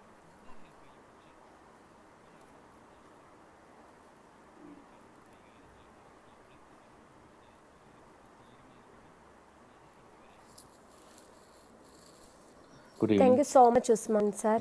ഞാൻ പറയാൻ നമ്മുടെ ഉദ്ദേശിക്കുന്നത് സ്പീക്കർ നമ്മൾ ബോർഡിലുള്ള പുതിയൊരു ആർക്കെങ്കിലും ആശയമല്ല, പക്ഷേ പുതിയൊരു വളരെയധികം ലിസണർ ജോയിൻ പ്രോഫിറ്റബിൾ ആയിട്ട് ചെയ്തിട്ടുണ്ട്. ഞങ്ങൾ യെസ് അനൂപ് സാർ നടത്തിക്കൊണ്ടിരിക്കുന്ന, പറഞ്ഞോളൂ. ഗുഡ് എന്നാൽ ഈവനിങ്. നശിച്ചുകൊണ്ടിരിക്കുന്ന ഒരു ബിസിനസ് സംരംഭത്തെക്കുറിച്ചാണ്. അതിനെ പുനരുജ്ജീവിപ്പിക്കുന്നതിന് വേണ്ടിയിട്ട് നമുക്ക് എന്തൊക്കെ ചെയ്യാൻ സാധിക്കും എന്നുള്ളതിനെക്കുറിച്ച് കൂടെ ഒരു അഭിപ്രായങ്ങൾ ചോദിക്കാൻ വേണ്ടിയിട്ടാണ് ഞാൻ പറയുന്നത്. അപ്പോൾ ഞങ്ങൾ ചെയ്യുന്നതെന്ന് പറഞ്ഞാൽ ഹാൻഡിക്രാഫ്റ്റാണ് ബിസിനസ്. അപ്പോൾ തടിയിലുള്ള മൃഗങ്ങൾ, ശില്പങ്ങൾ, അങ്ങനെയുള്ള പല പല സാധനങ്ങൾ ഉണ്ടാക്കുന്നുണ്ട്, പാരമ്പര്യമായിട്ട് ചെയ്യുന്നതാണ്. ഇപ്പോൾ പ്രോഫിറ്റിൻ്റെ ഒരു കാര്യം വെച്ച ഹാൻഡിക്രാഫ്റ്റ് നമുക്ക് എല്ലാവർക്കും അറിയാം. ആവറേജ് എല്ലാം ഒരു 100% 200% പ്രോഫിറ്റബിൾ ആയിട്ടുള്ള സാധനങ്ങളാണ്. നിലവിൽ ഞങ്ങൾ ഫേസ് ചെയ്യുന്നൊരു ഇതെന്ന് പറഞ്ഞാൽ, ബുദ്ധിമുട്ടെന്ന് പറഞ്ഞാൽ പണിക്കാർ ഇതിലോട്ട് കടന്നു വരുന്നില്ല എന്നുള്ളതാണ്. അപ്പോൾ എല്ലാം പഴയ ആൾക്കാരുകളാണ്, എല്ലാം 50 വയസ്സിന് മുകളിലായ ആൾക്കാരുകളാണ് ഉള്ളത്. അപ്പോൾ നമ്മളെ ഈ ബിസിനസ്സിൻ്റെ ഒരു വ്യാപ്തി പറയാന്ന് വെച്ചാൽ, നമ്മൾ ഈ 2010 ഞാൻ ഈ ഫീൽഡിലോട്ട് ഇറങ്ങുന്നത്. അന്ന് ഗോൾഡിന് നമുക്ക് 12,200 രൂപ, ആ റേഞ്ചിൽ 12,500 വില ഉണ്ടായിരുന്നത്. ഇന്നത്തെ വില നമുക്ക് 35,000 ആയിട്ടാണ്. അപ്പോൾ അന്ന് നമുക്ക് ഒരടിയുള്ള ഒരു ആനയുടെ ശില്പത്തിന് 700 രൂപ വില. ഇന്ന് നമുക്കതിന് 4,500 രൂപ വിലയുണ്ട്. അപ്പോൾ ഞാൻ പറഞ്ഞു വന്നതെന്ന് പറഞ്ഞാൽ, അത്രയും മാത്രം മടങ്ങ്, ഗോൾഡിനേക്കാളും കൂടുതൽ മടങ്ങ് ഇതിൻ്റെ ഒരു വില മാറുന്നുണ്ട്. കാരണം നമ്മളൊരു പ്രോഡക്റ്റ് വാങ്ങി വെച്ച് കഴിഞ്ഞാൽ എത്ര കാലം കഴിഞ്ഞാലും കാലം കഴിയുന്തോറും അതിന് വില കൂടുതലേ അല്ലാതെ കുറയുന്നതില്ല. ഒരിക്കലും വില കുറയുന്ന ഒരു സംഭവമല്ല.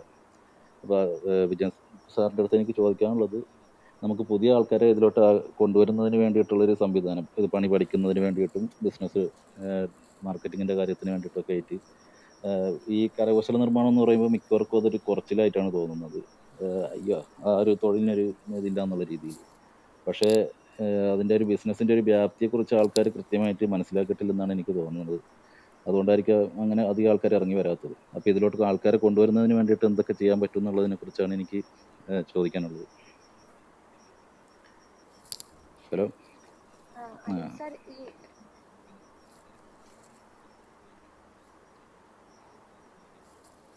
അല്ല, നമുക്ക് ഇതിൽ പല പല പ്രോഡക്റ്റുകളുണ്ട്. അതിൽ തന്നെ നമുക്ക് ടാലന്റ് ഇല്ലാത്ത ആൾക്കാർക്കാണെങ്കിൽ കരകൗശല പ്രാക്ടീസ് നിർമ്മാണം എന്ന് ചെയ്ത് പറയുമ്പോൾ വരാൻ നമുക്ക് പറ്റുന്ന വെറുതെ തരത്തിലുള്ള ആളുകൾ പ്രോഡക്റ്റുകളുണ്ട്. പോരല്ലോ. വി നീഡ് അവർക്കത് ടാലന്റഡ് ഹാൻഡ്സ്, റൈറ്റ്? കാരണം കൃത്യമായിട്ടുള്ളൊരു ട്രെയിനിങ് ഞങ്ങൾ കൊടുത്തു കഴിഞ്ഞാൽ തീർച്ചയായിട്ടും ടാലന്റ് കുറവുള്ള ആൾക്കാർക്ക് ഇതിലോട്ട് കടന്നു വരാൻ പറ്റും എന്നുള്ളതിനെ കുറിച്ച് 100% ഉറപ്പുള്ളതാണ്. പക്ഷെ ആ ഒരു ക്ഷമയോടുകൂടി ഓക്കെ. പഠിക്കാനുള്ള ഒരു മനസ്സുണ്ടാവുക എന്നുള്ളതാണ് മെയിനായിട്ട് വേണ്ടത്.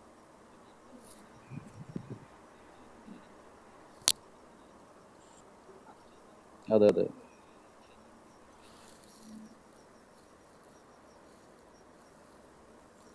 പിന്നെ അനൂപ് സാർ പറഞ്ഞതുപോലെ ആ ജോബ് എന്ന് കേൾക്കുമ്പോൾ അല്ലേ, ചില ജോബുകൾ നമ്മൾ നോക്കിക്കാണുന്ന ഒരു കാഴ്ചപ്പാടുണ്ട്, ചിലപ്പോൾ അതുമായിരിക്കണം. അപ്പം ഇപ്പം നിങ്ങൾ നേരിട്ടുകൊണ്ടിരിക്കുന്ന ഒരു വലിയ പ്രോബ്ലം എന്ന് പറയുന്നത് ശരിയാണ്, ഒരു ഏജ്ഡ് ആയിട്ടുള്ള ആൾക്കാർക്ക് അപ്പുറം ഒരു യങ് ബ്ലഡ് ഇതിലോട്ട് വരുന്നില്ല. കാരണം എന്നാൽ മാത്രമല്ലേ ഇത് കണ്ടിന്യൂ ചെയ്ത് പോകാൻ പറ്റുള്ളൂ. സോ നമുക്കൊരു 2 ടണ്ണ് റോം വെയിറ്റ് ഉള്ള 7 അടി 8 അടി പൊക്കമുള്ള ക്രെയിൻ കൊണ്ടുവന്നാലേ നമുക്ക് എടുത്ത് മാറ്റാൻ പറ്റൂ. അത്രയും അതിൻ്റെ വില വരുന്നതെന്ന് പറഞ്ഞാൽ 8 to 10 ലക്ഷത്തിനിടയിലാണ് അതിൻ്റെ വില വരുന്നത്. പക്ഷെ അത് നമുക്ക് ഒരു പണിക്കാരനും അതിൻ്റെ കുറിച്ച് പണി അറിയാവുന്നുണ്ടെങ്കിൽ അത് പണി തീർക്കുന്നതിന് ഇത്ര ഉള്ള ചിലവെന്ന് പറഞ്ഞു കഴിഞ്ഞാൽ ഇതിൻ്റെ പകുതി പോലും വരുന്നില്ല. അപ്പോൾ ഈ രീതിയിൽ ഞങ്ങൾ സെയിൽ ചെയ്തുകൊണ്ടിരിക്കുന്നതാണ് നിലവിൽ. പിന്നെ നമുക്ക് ഇപ്പോൾ ഒരു ആർക്കെങ്കിലും വാങ്ങി വെക്കുന്നുണ്ടെങ്കിൽ, ഒരു ഇൻവെസ്റ്റ്മെൻ്റ് ആയിട്ട് വാങ്ങി വെക്കുന്നുണ്ടെങ്കിൽ ഈ ഗവൺമെൻറ് ഷോറൂമുകളിലോട്ട് വാങ്ങി വെക്കുന്ന ഒരു സിസ്റ്റം ഉണ്ട്. അപ്പോൾ നമുക്ക് അവിടെ കൊണ്ടുവന്ന് സാധനം വെക്കുക, അവർ വിറ്റ് കഴിയുമ്പോൾ അക്കൗണ്ടിലോട്ട് നമുക്ക് പൈസ ഇടുന്നൊരു സംവിധാനമുണ്ട്. അപ്പോൾ മാർക്കറ്റിങ്ങിനും സെയിലിനും ഒന്നും യാതൊരു ബുദ്ധിമുട്ടുകളും ഇല്ല, പ്രോഫിറ്റിനാണെങ്കിലും ബുദ്ധിമുട്ടില്ല. പക്ഷേ ഫേസ് ചെയ്യുന്ന ഒരു പ്രോബ്ലം എന്ന് പറഞ്ഞാൽ പണിക്കാരുടെ ഒരു പ്രശ്നം. അപ്പം അതിന് സാറിൻ്റെ ഒരു വ്യക്തമായ ഒരു അഭിപ്രായം കിട്ടുമെന്ന് പ്രതീക്ഷിക്കുന്നു. Thank you so much Anoop sir.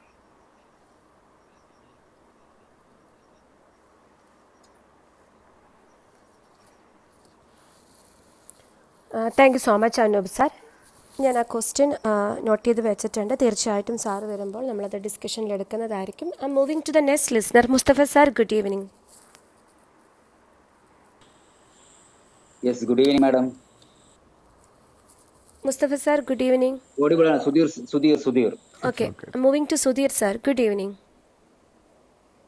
Madam, ഞാനൊരു 33 വർഷമായിട്ട് ഫാർമ എക്സിക്യൂട്ടീവ് ആയിട്ട് വർക്ക് ചെയ്യായിരുന്നു. അതിന്റെ ശേഷം ഞാനൊരു അതിന്റെ കൂടെ തന്നെ ഒരു 22 വർഷം ഒരു മെഡിക്കൽ ഷോപ്പ് നടത്തി വരുന്നു. അപ്പോൾ ഞാൻ കഴിഞ്ഞ കൊറോണ കാലത്ത് ഞാൻ കമ്പനിയിൽ നിന്ന് റിസൈൻ ചെയ്തു. ഏതാണ്ട് റിട്ടയർ ചെയ്യാനൊക്കെ ആയി. അപ്പോൾ ഞാനൊരു കാറ്ററിംഗ് സർവീസ് തുടങ്ങി, പ്യുവർ വെജിറ്റേറിയൻ. ഞാനൊരു പ്യുവർ വെജിറ്റേറിയനാണ്. അപ്പോൾ ഞാനത് ഒരു വെജിറ്റേറിയൻ കാറ്ററിംഗ് സ്റ്റാർട്ട് ചെയ്തിട്ടുണ്ട്. നമ്മൾ ബെസ്റ്റ് ക്വാളിറ്റി സാധനം കൊടുക്കാറ്, അതായത് സാധനങ്ങൾ ഉപയോഗിക്കുന്നതിലൊന്നും യാതൊരു വിട്ടുവീഴ്ചയില്ല. ഏറ്റവും ബെസ്റ്റ് റോ മെറ്റീരിയൽ അതിൽ ഉപയോഗിക്കുന്ന സാധനങ്ങളൊക്കെ ഏറ്റവും നല്ലത് കാര്യം ഉണ്ടാക്കുന്നുള്ളൂ. അതായത് നമ്മളെ പ്രീമിയം കസ്റ്റമർ ഉദ്ദേശിച്ചിട്ടാണ്. ഇപ്പോൾ ധാരാളം 1-1.5 വർഷമായിട്ട് തുടങ്ങിയിട്ടുള്ളൂ. അപ്പോൾ തന്നെ എനിക്ക് ധാരാളം ആളുകൾ എന്നെ വിളിക്കുന്നുണ്ട്. കാരണം മൗത്ത് പബ്ലിസിറ്റി, ഒരാൾ ഉപയോഗിച്ച് കഴിച്ചു കഴിഞ്ഞാൽ നെക്സ്റ്റ് ആൾ അത് തന്നെ ധാരാളം ആളുകൾ ഇപ്പോൾ എന്നെ സപ്പോർട്ട് ചെയ്തിട്ടുണ്ട്. അത് നല്ലതെന്ന് പറഞ്ഞാൽ വളരെ നല്ല രീതിയിൽ. അപ്പോൾ അതെനിക്ക് ഞാനൊരു ചെറിയൊരു ബിൽഡിംഗ് ഒക്കെ ഉണ്ടാക്കി. അപ്പോൾ അതിനൊക്കെ ലൈസൻസ് ഒക്കെ അപ്ലൈ ചെയ്തിട്ടുണ്ട്. അപ്പോൾ എനിക്ക് ഇതേ നിലവാരത്തിൽ തന്നെ ഇതൊരു ബ്രാൻഡഡ് സദ്യ, അതായത് സാറിന് നമ്മൾ ആരും എനിക്ക് അറിയില്ല സദ്യ ബ്രാൻഡ് ചെയ്തിട്ടുണ്ടോ എന്ന്. അതൊരു ബ്രാൻഡഡ് സദ്യ കേരളത്തിൽ മുഴുവൻ, അതിലിപ്പോൾ പല സ്ഥലത്തും കുറച്ച് അല്പം വ്യത്യാസമുണ്ട്. എന്നാൽ ഇപ്പോൾ ഞാൻ മലബാർ സ്റ്റൈലിലൊരു കല്യാണത്തിന് ബ്രാൻഡഡ് സദ്യ, ഇപ്പോൾ കാറ്ററിങ്ങിൻ്റെ പേരിലോ അതല്ലെങ്കിൽ ആളെ പേരിലൊക്കെയാണ് അറിയപ്പെടുന്നത്. ഒരു ബ്രാൻഡഡ് സദ്യ ഉണ്ടാക്കാൻ ഉദ്ദേശിക്കുന്നുണ്ട്. അതുപോലെ തന്നെ ഇതേ നിലവാരത്തിൽ എനിക്കിത് എങ്ങനെ എക്സ്പാൻഡ് ചെയ്യാൻ പറ്റും, എൻ്റെ അതേ ക്വാളിറ്റി. ഇപ്പം ഞാനൊരു അത്യാവശ്യം ഫുഡ് ഉണ്ടാക്കാൻ താല്പര്യമുള്ളവരാണ് ഞാൻ സ്റ്റാർട്ട് ചെയ്തത്. ഇപ്പോൾ ഞാൻ എൻ്റെ പണിക്കാർ വന്നില്ല, എനിക്ക് തന്നെ ഒരു 10, 100, 500 ആൾക്ക് ഉണ്ടാക്കാൻ എനിക്ക് വിഷമമൊന്നുമില്ല. 1-2 ഹെൽപ്പേഴ്സിനെ കിട്ടിയാൽ മതി. അപ്പോൾ ഇതേ നിലവാരത്തിലുള്ള ഇതേ മാർക്കറ്റിംഗ്, ഇതേ പാക്കിംഗ്, ഇതേ ശൈലി എല്ലാം എനിക്കത് എന്താ പറയുക ഡൈല്യൂട്ട് ചെയ്യണം. എൻ്റെ വർക്ക് ഒന്ന് എല്ലാവർക്കും ഡിവൈഡ് ചെയ്യണം. അതിന് ഞാൻ എന്താ ചെയ്യേണ്ടത്, എന്തൊക്കെ മെത്തേഡാണ് ഉപയോഗിക്കേണ്ടത് എന്നാണ് എനിക്ക് അറിയേണ്ടത്. എൻ്റെ എല്ലാവരും ആക്സെപ്റ്റ് ചെയ്തിട്ട് അത്രയും എൻ്റെ ക്വാളിറ്റി അഷുറൻസ് ഉണ്ട്. നല്ല നല്ല ക്ലയൻസ് എനിക്കുള്ളത്, ആളുകളൊക്കെ ഉള്ളത്. അപ്പം അത് എനിക്ക് അടുത്ത് എക്സ്പാൻഡ് ചെയ്യാൻ ഞാൻ എന്താണ് ചെയ്യേണ്ടത് എന്ന് അറിയണം.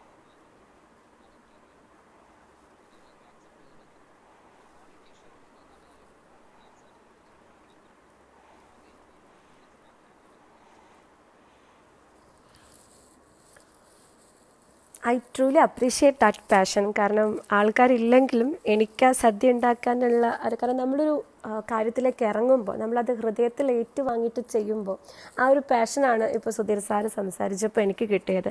തീർച്ചയായിട്ടും സാറിൻ്റെ ഒരു ബ്രാൻഡഡ് സദ്യ എന്ന് പറഞ്ഞിട്ട് ഉണ്ടോ, അതുപോലെ തന്നെ അതെങ്ങനെയാണ് ബ്രാൻഡ് ചെയ്യുന്നത് ആ ഒരു സദ്യേനെ, ഒപ്പം തന്നെ ഇത് കൂടുതൽ ആളുകളിലേക്ക് ആ ക്വാളിറ്റി അഷ്വർ ചെയ്തുകൊണ്ട് എങ്ങനെയാണ് കൂടുതൽ ആളുകളിലേക്ക് എക്സ്പാൻഡ് ചെയ്യുക അല്ലേ?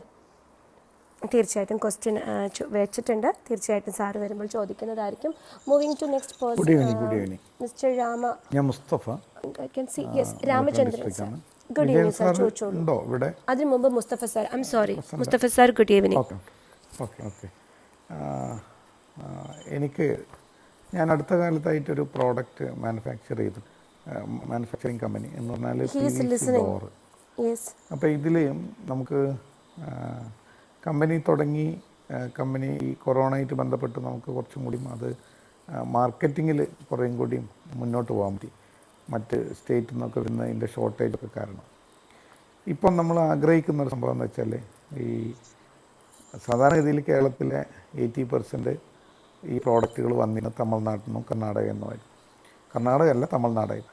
ഇപ്പം നമ്മൾ കർണാടകയിൽ നിന്നും തമിഴ്നാട്ടിലേക്കും അങ്ങോട്ട് ചെയ്യാൻ പറ്റുമോ എന്ന് ഒരു ശ്രമം നടത്തിയപ്പോൾ നമുക്കത് ഈ കേരളത്തിൽ പോകണം. നമുക്ക് കേരളത്തിലുള്ള ഒരു കമ്പനിക്ക് ഒരു പ്രോഡക്റ്റ് ഈ 2 സ്റ്റേറ്റിലും, യഥാർത്ഥത്തിൽ നമുക്ക് തൊട്ടടുത്തുള്ള സ്റ്റേറ്റാണ്, ആ 2 സ്റ്റേറ്റിലും ഇവിടുത്തെ പോകണം നമുക്ക് ചെയ്യാൻ പറ്റാത്തൊരവസ്ഥയുണ്ട്. നമ്മുടെ തൊട്ടടുത്തല്ല, നമുക്ക് അവിടെ ഒരു മാർക്കറ്റ് ബാൻഡില്ല. അപ്പോൾ അതിനെ എങ്ങനെ അവിടെയുള്ള കമ്പനികളൊക്കെ എല്ലാ പ്രോഡക്റ്റുകളും കേരളത്തിൽ വെക്കുന്നു. അതുപോലെ നമുക്ക് ഏത് തരത്തിലാണ് ഈ 2 സ്റ്റേറ്റിനെയും ക്യാച്ച് ചെയ്യാൻ പറ്റുക എന്നുള്ളതിനെക്കുറിച്ചുള്ള ഒരു സയൻറ്റിഫിക് ആയിട്ടുള്ള ഒരു പ്രോഗ്രാമാണ് കിട്ടുന്നത്. അതാണ് ചോദ്യം.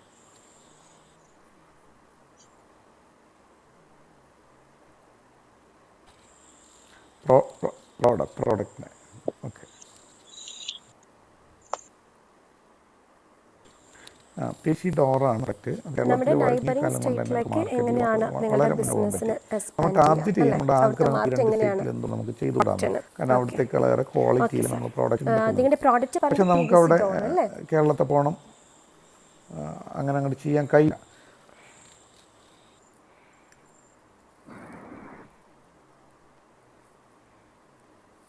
ഈവനിങ്, ഞാൻ പാലക്കാട് നിന്നാണ്. ഈ കാർഷിക മേഖലയെ സംബന്ധിച്ചിട്ടാണ്. ഇപ്പോൾ ഉസ്മാൻ സാർ പറഞ്ഞ പോലെ കർഷകരുടെ അവസ്ഥ ഇപ്പോഴും കണ്ണീരാണ്, പപ്പട പോലെ പറഞ്ഞ സ്ഥിതിയാണ്. ഈ കർഷകൻ ഉണ്ടാക്കുന്ന പ്രൊഡക്റ്റുകൾ നമ്മുടെ മാർക്കറ്റിൽ അവർക്ക് വില കിട്ടുന്ന രീതിയിൽ വിൽക്കാൻ ഉള്ളൊരു സംവിധാനത്തെ കുറിച്ച് അറിയാനായിരുന്നു. ഇന്ന് പൊതുവെ കർഷകർ എല്ലാവരും ഉപയോഗിക്കുന്നെങ്കിലും തമിഴ്നാട്ടിലെ വിഷമുള്ള പച്ചക്കറിയാണ് നമ്മുടെ കേരളത്തിൽ മൊത്തത്തിൽ കഴിച്ചുകൊണ്ടിരിക്കുന്നത്. അപ്പോൾ വാല്യൂബിൾ ആയിട്ടുള്ള നമ്മൾ ആളുകൾ ഇവിടെ കൃഷി ചെയ്യുന്നുവെങ്കിലും ഒരു 70% ആളുകൾ കൃഷിയെ ആശ്രയിച്ച് ജീവിക്കുന്നതാണ്.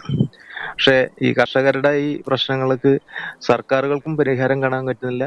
ബിസിനസ് അടിസ്ഥാനത്തിൽ ഈ കർഷകരെ എങ്ങനെ രക്ഷപ്പെടുത്താൻ പറ്റുമെന്നാണ് എൻ്റെ ചോദ്യം.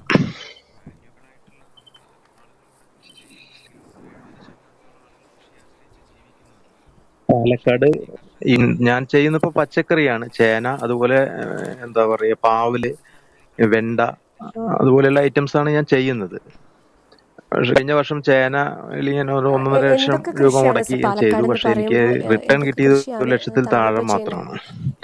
വെച്ചാൽ കോവിഡ് മറ്റ് സ്റ്റേറ്റുകളിലേക്കാണ് കയറ്റി പോയായിരുന്നത്, അത് കയറ്റി പോകാത്ത അവസ്ഥയായി. ഇപ്പൊ ഇനി ഞാൻ വിളവെടുപ്പ് തുടങ്ങാറായി. എന്നുവെച്ചാൽ ഒരു 2 ആഴ്ചക്കുള്ളിൽ പാവല് വിളവെടുപ്പ് തുടങ്ങും. പക്ഷെ ഇപ്പോഴത്തെ മാർക്കറ്റ് അനുസരിച്ച് ഇവിടെ മെയിൻ മാർക്കറ്റുകളൊക്കെ അടവിലാണ് ഇപ്പൊ തന്നെ. അപ്പോൾ നമ്മൾക്ക് ഇത് വിൽക്കാൻ ഒരു മാർക്കറ്റ് ഇല്ല. പക്ഷെ തമിഴ്നാട്ടിൽ നിന്ന് ഡെയിലി വരുന്ന എന്താ പറയുക പച്ചക്കറികൾ വിൽക്കാൻ ഇവിടെ സംവിധാനങ്ങൾ ഉണ്ട്. ഇനിയും പറയാം, കർഷകർക്കും അവന്റെ ഉൽപ്പന്നങ്ങൾക്ക് ന്യായമായ വില കിട്ടുന്ന ഒരു സംവിധാനം ഇപ്പോ നിലവിലില്ല. അപ്പൊ അതിനെന്താണ് ചെയ്യേണ്ടത് എന്നാണ്.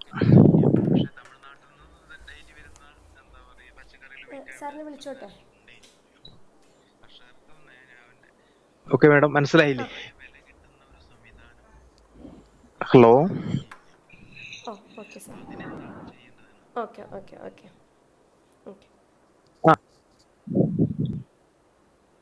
അതെ.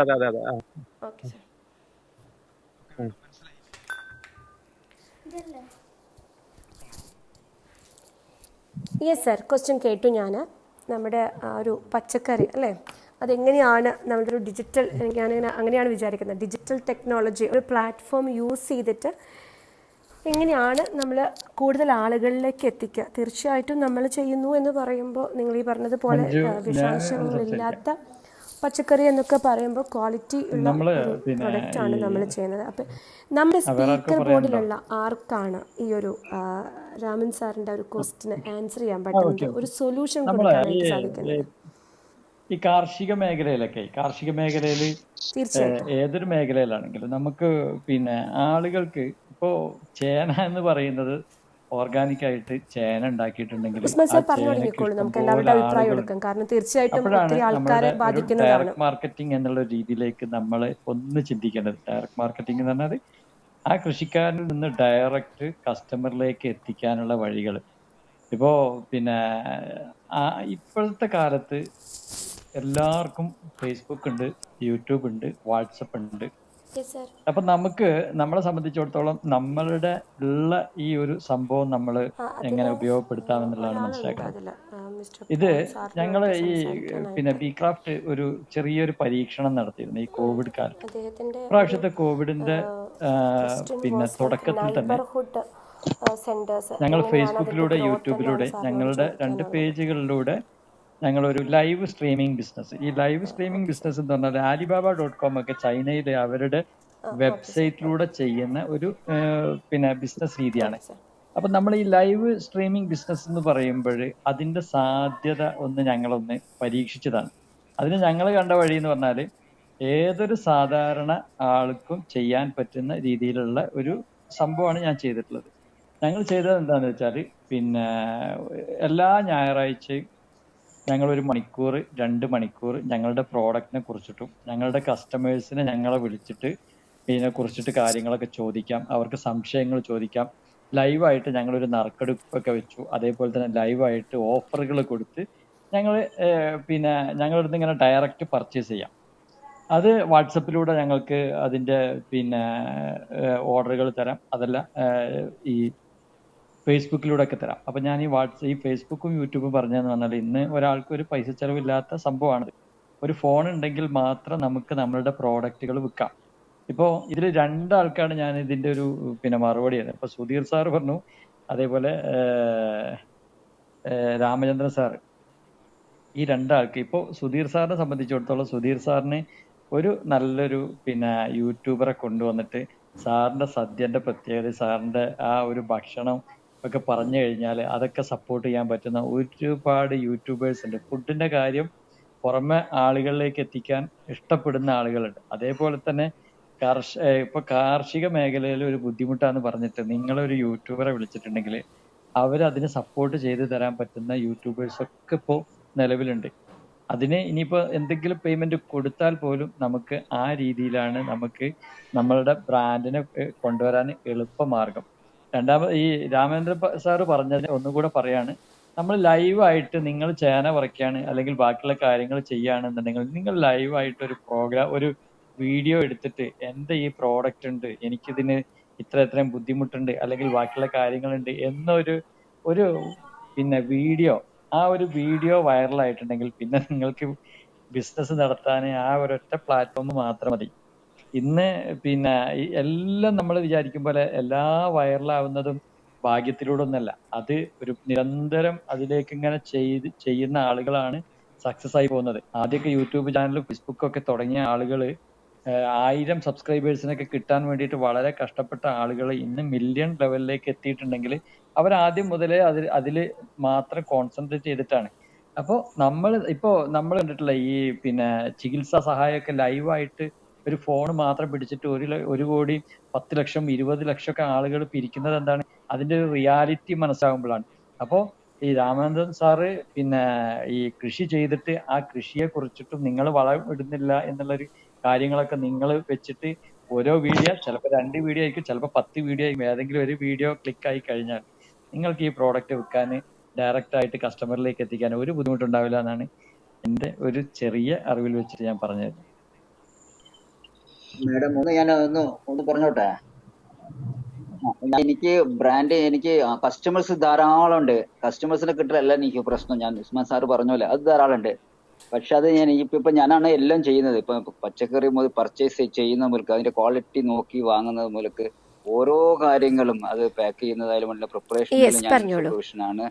അങ്ങനെ ഫോൺ എടുക്കുന്നത് വരെ ഇഷ്ടംപോലെ കസ്റ്റമേഴ്സ് വിളിക്കും. അപ്പൊ ഇത് ചെയ്യുമ്പോൾ ഫോൺ വിളിക്കും. അപ്പൊ ഈ ഫോൺ അറ്റൻഡ് ചെയ്യുന്നത് പോലെ അവസാനത്തെ കസ്റ്റമേഴ്സിന്റെ റിവ്യൂ വരെ എനിക്ക് അത് ഇങ്ങനെ എന്റെ ജോലികൾ ആൾക്കാർക്ക് ഏൽപ്പിക്കണം. അതിന് എന്ത് ചെയ്യണം എന്നാണ്, അല്ലാണ്ട് മാർക്കറ്റിംഗ് മാത്രമല്ല ഉദ്ദേശിക്കുന്നത്.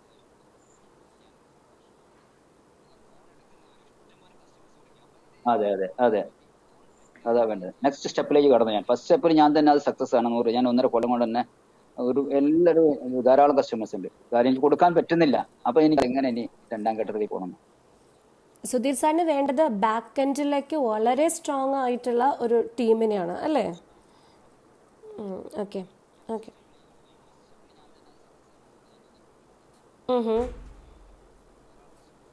ഓക്കെ. ഓക്കെ. രാമചന്ദ്രൻ സാറിൻ്റെ എനിക്ക് തോന്നുന്നു ഉസ്മാൻ സാർ പറഞ്ഞൊരു വലിയ പോയിന്റ് ഉണ്ട്. വാട്സാപ്പ് മാർക്കറ്റിംഗ് എന്ന് പറയുന്നൊരു സാധ്യതയുണ്ട്. പിന്നെ ഉസ്മാൻ സാറ് യൂസ് ചെയ്ത ഒരു ടെക്നിക്ക്, അദ്ദേഹം അവരുടെ ഒരു ഔട്ട്ലെറ്റിലേക്ക് ആളുകളെ ക്ഷണിക്കുകയും ആ ഒരു മാർക്കറ്റിനെ ലൈവാക്കി നിർത്തി അവിടെ ഈ പറഞ്ഞ പോലെ നറുക്കെടുപ്പ് ഒക്കെ നടത്തി ആളുകളെ കൂടുതലായിട്ട് അട്രാക്ട് ചെയ്ത് നമുക്ക് ഒരു സെല്ല് ചെയ്യാൻ പറ്റുവാണെങ്കിൽ തീർച്ചയായിട്ടും എനിക്ക് തോന്നുന്നു രാമചന്ദ്രൻ സാറിൻ്റെ ഒരു പ്രോബ്ലത്തിന് ഒരു വിധത്തിൽ നമുക്ക് സോൾവ് ചെയ്യാൻ പറ്റും. നമ്മുടെ സ്പീക്കർ പോലും അദ്ദേഹത്തിന് ഹെൽപ്പ് ചെയ്യാൻ പറ്റും. ഡയറക്ട്ലി B2C കണക്ട് ചെയ്യാന്ന് പറഞ്ഞാൽ ഇപ്പോഴത്തെ മാർക്കറ്റ് യെസ് അനുസരിച്ച് അഖിൽ സാർ പറഞ്ഞു. അതത്ര ഈസി ആയിട്ടുള്ള യെസ് അഖിൽ സാർ. കാര്യമല്ല. വി ക്യാൻ പോസിബിൾ, ബട്ട് ഒരു നല്ല ഇൻവെസ്റ്റ്മെന്റ് തന്നെ വേണം. കാര്യം ആസ് എ കസ്റ്റമർ ഒരാൾ നമ്മളൊരു ആപ്ലിക്കേഷൻ ഡൗൺലോഡ് ചെയ്തിട്ടുണ്ടെങ്കിൽ അദ്ദേഹത്തിന് പച്ചക്കറിയാണ്. ഇപ്പം അതെ അതെ, അതിന്റെ ബ്രാൻഡിങ് ആ വെജിറ്റബിൾസിന്റെ ലെവലിൽ പോയാൽ കൾട്ടിവേഷൻ ആണ്. മാത്രമേ ഡൗൺലോഡിങ് വരത്തുള്ളൂ. സോ ഇവരെല്ലാം നമ്മളെ കമ്പയർ ചെയ്യുന്നതും ആമസോൺസും ഫ്ലിപ്കാർട്ടും പോലെയുള്ള കമ്പനീസിനെ ബേസ് ചെയ്തായിരിക്കും. അപ്പോൾ എപ്പോഴും നമുക്കൊരു ഒരു സിംഗിൾ റവന്യൂ മോഡ് വെച്ചുകൊണ്ട് ഇങ്ങനെയുള്ള പ്ലാറ്റ്ഫോമുകൾ റൺ ചെയ്യാന്ന് പറഞ്ഞാൽ അറ്റ് ലാസ്റ്റ് നമ്മളൊരു വലിയ ട്രബിളിൽ എത്തിപ്പെടാറുണ്ട് എല്ലാവരും. കാര്യം വേറെ ഒന്നുമല്ല, നമുക്കൊരു ആപ്ലിക്കേഷൻ ചെയ്തെടുക്കാൻ പറ്റും, പക്ഷെ ഒരു നല്ല ആപ്ലിക്കേഷൻ ചെയ്തെടുക്കുന്നതിന് നമ്മുടെ ഇൻവെസ്റ്റ്മെന്റ് നല്ല രീതിയിൽ തന്നെ ആവും. കാര്യം ഒരു 10 ലക്ഷം ആളുകൾ യൂസ് ചെയ്യുന്ന ആപ്ലിക്കേഷൻസ് ചെയ്തെടുക്കുക എന്ന് പറഞ്ഞാൽ പലപ്പോഴും പറ്റാറില്ല. ഇപ്പൊ മാർക്കറ്റിൽ ഒരു മാസം നമ്മുടെ കേരളത്തിൽ തന്നെ 1 കോടി ആപ്ലിക്കേഷൻസ് പല ആളുകൾ ചെയ്തെടുക്കുന്നെങ്കിലും ഇതൊന്നും ഹിറ്റ് ആവാറില്ല. ഹിറ്റ് ആവുന്ന സമയത്ത് പലപ്പോഴും ഇതെല്ലാം ട്രാഷ് ആയി പോകാറുണ്ട്. അപ്പം എൻ്റെ ഒരു സജഷൻ എന്ന് പറഞ്ഞു കഴിഞ്ഞാൽ മൾട്ടിപ്പിൾ റവന്യൂ ഇല്ലാതെ നമ്മളൊരു B2Cയിലോട്ട് ഒരു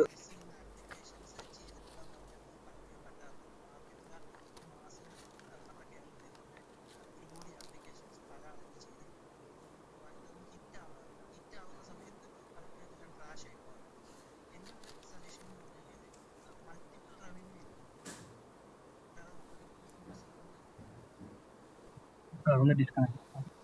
അപ്പം ഞാൻ പറയുന്നത് നമ്മൾ B2B സെഗ്മെന്റ് പക്ഷെ നോക്കുവാണെങ്കിൽ കുറച്ചും കൂടെ നല്ലതായിരിക്കും. അതായത് ഈ B2B സെഗ്മെന്റിൽ ഇങ്ങനെ ഒരു ആപ്ലിക്കേഷൻ റേഞ്ച് ഔട്ട് കാണില്ല.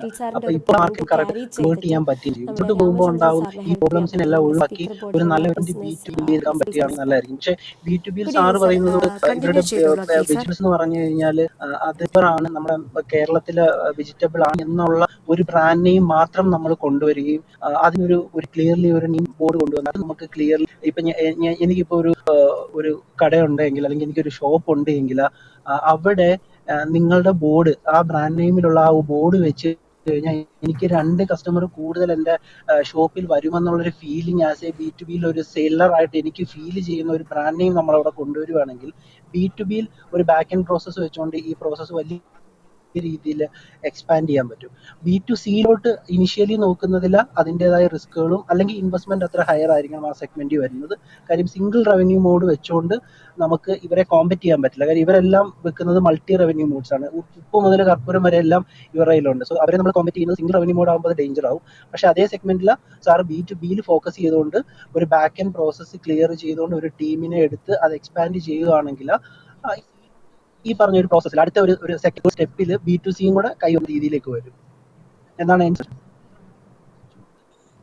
Thank you madam.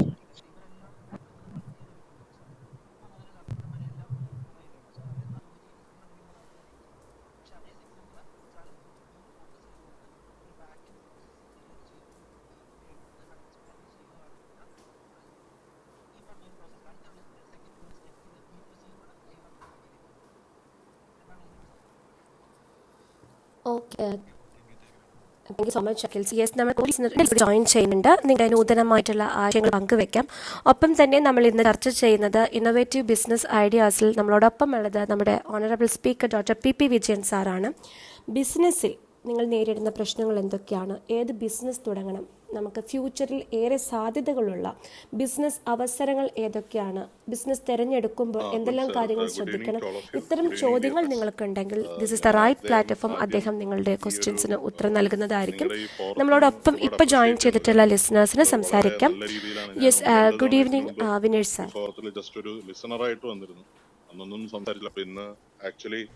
Good evening sir. ഒരുപാട് കൊല്ലങ്ങൾക്ക് മുമ്പ് ഞാനും Vijayan sir Balasubramanian sir, good evening sir, പറഞ്ഞോളൂ.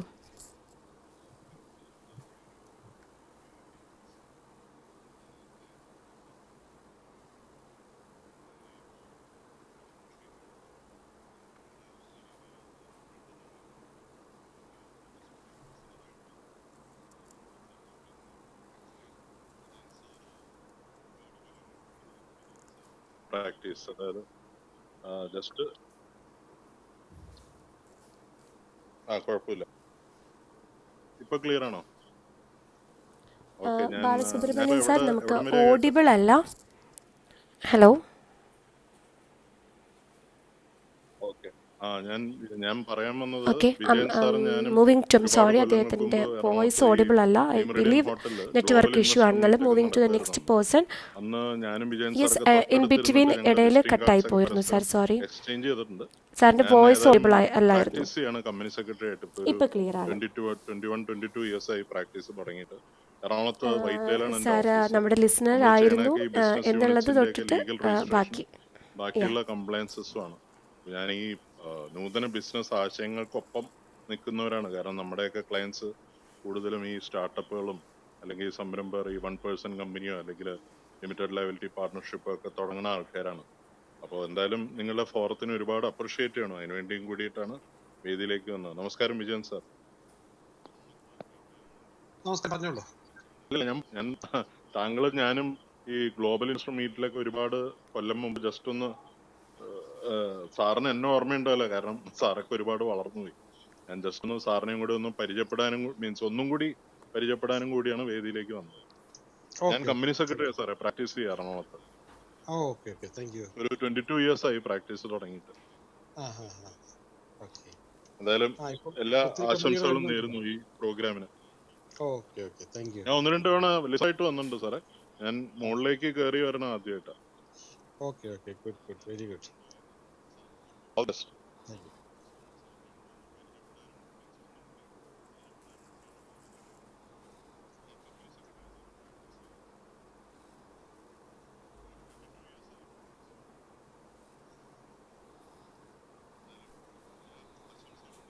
Good evening. കേൾക്കാം മാഡം? ഞാൻ ഒരു മണിക്കൂർ സംസാരിക്കാം. ഞാൻ ഒന്ന് കേട്ടോട്ടെ, കാര്യങ്ങളൊക്കെ ഇതാ കാണട്ടെ, അത് കഴിഞ്ഞിട്ട് സംസാരിക്കാം. Thank you so much Balachandran sir. Yes, നിങ്ങളുടെ ഞാനിപ്പോ സംശയങ്ങൾ ഇപ്പൊ കയറിയതേ ഉള്ളൂ. എനിക്ക് ചോദിക്കാനുള്ള ആക്ച്വലി മനസ്സിലായില്ല. സാർ നിങ്ങളൊരു ചോദിച്ചോളൂ. ഒന്ന് റൂം റീസെറ്റ് ചെയ്തിട്ട് എന്താണെന്ന് പറഞ്ഞു കഴിഞ്ഞാൽ മനസ്സിലായി. ഞാനിപ്പോ കയറിയതേ ഉള്ളൂ. അപ്പൊ സ്പീക്കർ ആരെങ്കിലും ബോർഡിലേക്ക് വന്നു കഴിഞ്ഞാൽ സംസാരിക്കാം. നിങ്ങളൊന്ന് റൂം നിങ്ങളുടെ റീസെറ്റ് സംശയങ്ങൾ ചെയ്യണം. ചോദിക്കുകയാണെങ്കിൽ നമുക്ക് അടുത്ത ആൾക്ക് കൂടി ഒരു അവസരം കൊടുക്കാൻ പറ്റും. ഗുഡ് ഈവനിങ്, കേൾക്കാനുണ്ട്, പറഞ്ഞോളൂ. Okay okay, moving to next person, mister Shaji sir. Shaji sir.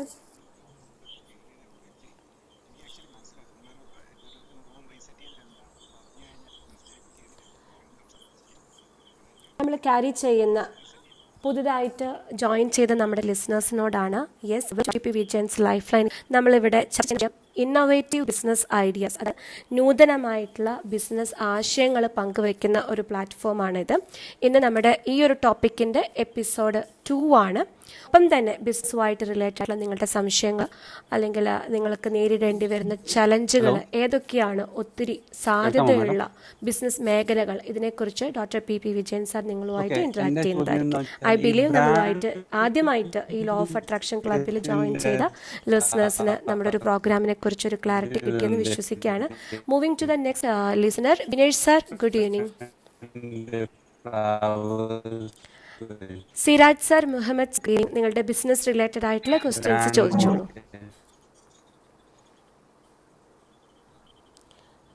Yes sir, good evening sir, കേൾക്കാനുണ്ട്, ചോദിച്ചോളൂ.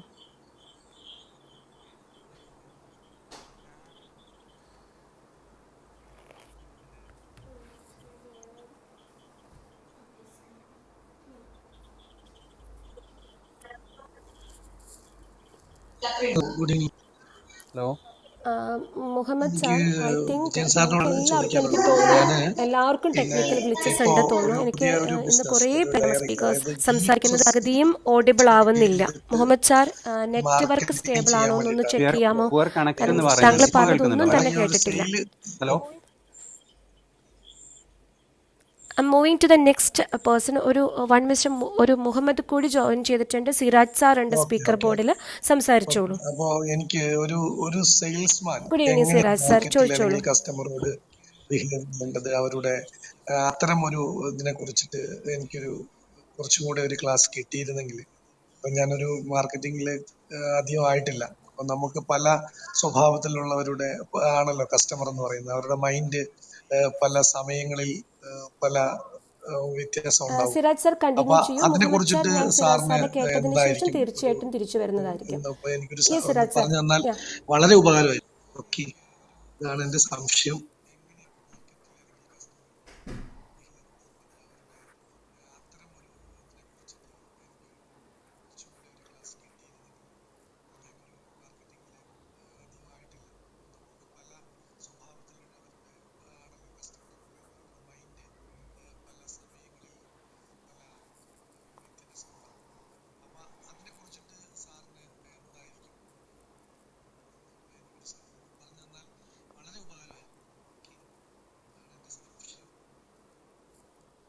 ഓക്കെ, ഒരു സെയിൽസ്മാൻ എന്ന രീതിയിൽ മാർക്കറ്റിങ്ങിലേക്ക് ഇറങ്ങുമ്പോൾ ശ്രദ്ധിക്കേണ്ട കാര്യങ്ങൾ അല്ലെങ്കിൽ ക്വാളിറ്റീസ് ആണ് സിറാജ് സാർ ചോദിച്ചിട്ടുള്ളത്. Okay, over to Muhammad sir, ചോദിച്ചോളൂ. നമ്മൾ 11 o'clock ആണ് യൂഷ്വലി നമ്മുടെ ക്ലബ്ബ് വൈകിട്ട്. സോ നിങ്ങൾ പെട്ടെന്ന് നമ്മുടെ ക്വസ്റ്റ്യൻസ് ഒന്ന് ചോദിക്കുകയാണെങ്കിൽ നമുക്ക് ഈ ഒരു പ്ലാറ്റ്ഫോം വളരെ നന്നായിട്ട് യൂസ് ചെയ്യാൻ പറ്റും. മുഹമ്മദ് സാർ ചോദിച്ചോളൂ. രണ്ട് മുഹമ്മദ് സാർ ഉണ്ട്. ആർക്കാണ് ഇന്ന് നെറ്റ് സ്റ്റേബിൾ ആയിട്ടുള്ളതെങ്കിൽ ചോദിക്കാം. പിന്നെ ഇംപ്രൂവ് ചെയ്യുക, അതുപോലെ തന്നെ എങ്ങനെയാണ് ക്രിയേറ്റ് ചെയ്യുക എന്നുള്ളത് അറിയാൻ വേണ്ടിയിട്ട് ഒന്ന്. പിന്നെ ഹലോ സാറേ, ഒന്ന് ഞാനൊരു വില്ല പ്രൊജക്റ്റ് തുടങ്ങാനുള്ള ഒരു ചെറിയൊരു ഐഡിയ കയ്യിലുണ്ട്. അതുപോലെ തന്നെ ലാൻഡ് ഓണർ, ലാൻഡ് ഇൻവെസ്റ്റ് ചെയ്യാന്ന് പറഞ്ഞിട്ടുള്ള അങ്ങനെ ഒരു 3 പേരായിട്ട് ചെയ്യാനുള്ളൊരു പദ്ധതിയാണ്. അപ്പൊ അതിലേക്ക് സാറിന് എന്തെങ്കിലും അഡ്വൈസ് തരാനായിട്ടുള്ള എന്തെങ്കിലും കാര്യങ്ങളുണ്ടോ എന്ന് അറിയാൻ വേണ്ടിയിട്ടാണ്. വില്ല പ്രൊജക്ട് തുടങ്ങാൻ മീൻസ് അതിന്റെ ഒരു ചർച്ചയിലാണ് ഇപ്പൊ ഉള്ളത്. അപ്പൊ അതില് ഒരാള് ലാൻഡ് ഓഫർ ചെയ്തിട്ടുണ്ട്. അപ്പൊ അതില് നമ്മള് വീടുകൾ നിർമ്മിച്ചിട്ട് സെല് ചെയ്യുക എന്നുള്ള ഒരു ഐഡിയ ആണുള്ളത്. അപ്പോ വേറെ 2-3 ആളുകളാണ് മൊത്തം ഉള്ളത്. അപ്പൊ അതിലേക്ക് എന്തെങ്കിലും ഐഡിയാസ് എന്തെങ്കിലും ഉണ്ടെങ്കിൽ.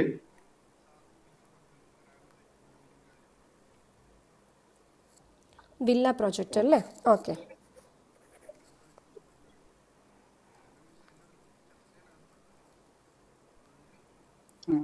ഇപ്പൊ ചോദിക്കാവോ? ഇപ്പം എനിക്കൊരു ഐഡിയ കിട്ടിയിട്ടുണ്ടായിരുന്നു, ചോദിക്കാൻ സമയമായെങ്കിൽ നെക്സ്റ്റ്.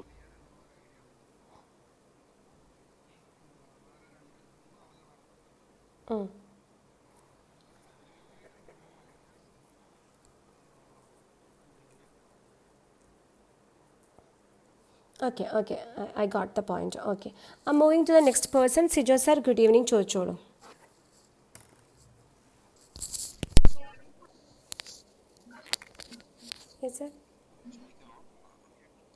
ഓക്കെ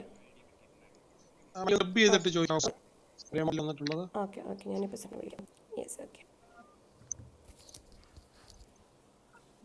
ഐ തിങ്ക് നമുക്കിപ്പോൾ 10:33 ആയി. So let's welcome our honourable speaker doctor P Vijayan sir. അദ്ദേഹം ഈ ക്വസ്റ്റ്യൻസ് എല്ലാം കേൾക്കുന്നുണ്ട്. തീർച്ചയായിട്ടും നമ്മുടെ ലിസണേഴ്സും നമ്മുടെ സ്പീക്കേഴ്സും വെയിറ്റ് ചെയ്യുന്നത് അദ്ദേഹത്തിൽ നിന്ന് ഒരു സയൻറ്റിഫിക് ആയിട്ടുള്ള ഒരു ക്ലിയർ ആയിട്ടുള്ള ആൻസർ കിട്ടാനുള്ളതാണ്. So welcome doctor, good evening. നമുക്ക് അടുത്ത ദിവസം ഏതെങ്കിലും ദിവസം ഒരു അഗ്രികൾച്ചർ എക്സ്പെർട്ടിനെ കൂടെ വിളിക്കാതായിരിക്കും നല്ലത്.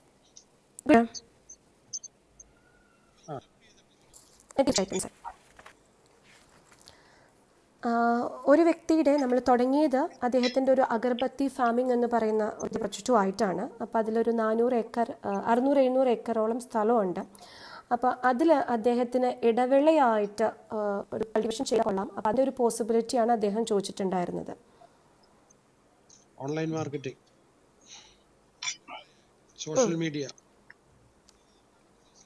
മീഡിയയിലെ കൂടെ ആൾക്കാർക്ക് വ്യക്തമാണ്. പിന്നെ യൂട്യൂബ്. തീർച്ചയായിട്ടും സാർ, ആ ക്വസ്റ്റ്യൻ ഞാൻ റിസർവ് ചെയ്യുന്നുണ്ട്. അടുത്തത് ഒരു വ്യക്തി പപ്പായാസ് എന്ന് പറഞ്ഞിട്ടൊരു ബ്രാൻഡുമായിട്ട് വന്നിട്ടുണ്ട്. അപ്പോൾ അവർക്ക് വെയർ ഹൗസ് ഉണ്ട്. അവർ മീറ്റ് പച്ചക്കറികളൊക്കെ ഓൺലൈനായിട്ട് ഒരു ആപ്പ് വഴി അവർ സെല്ല് ചെയ്യാണ്. സോ അവർ അതിൻ്റെ ഫ്രാഞ്ചൈസിയിലേക്ക് കൂടി മൂവ് ചെയ്യാണ്. അപ്പോൾ കൂടുതൽ കസ്റ്റമേഴ്സിനെ കിട്ടാനായിട്ട്, കൂടുതൽ ആളുകളിലേക്ക് സ്പ്രെഡ് ചെയ്യാനായിട്ട് അവരുടെ നെക്സ്റ്റ് സ്റ്റെപ്പായിട്ട് ചെയ്യണമെന്നാണ് ചോദിച്ചിട്ടുള്ളത്.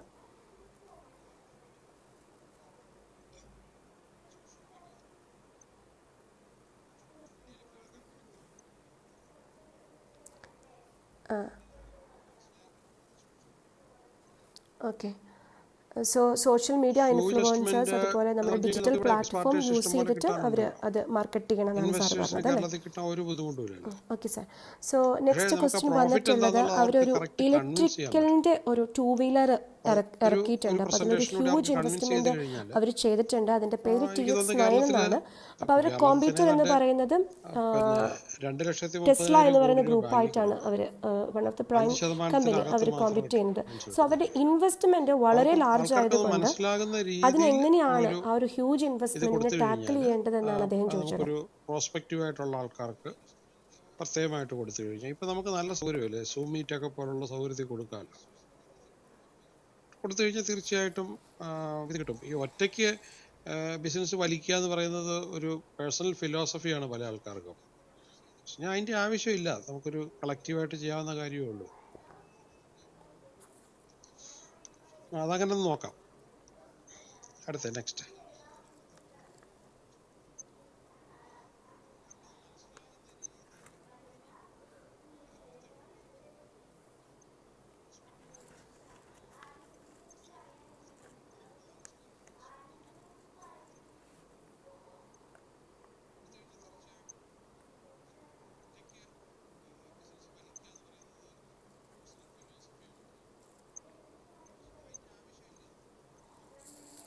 ഇന്ന് നമ്മുടെ ബില്യണയർ മൈൻഡ്സെറ്റ് ക്ലാസ്സിനകത്തും ഈ പറഞ്ഞ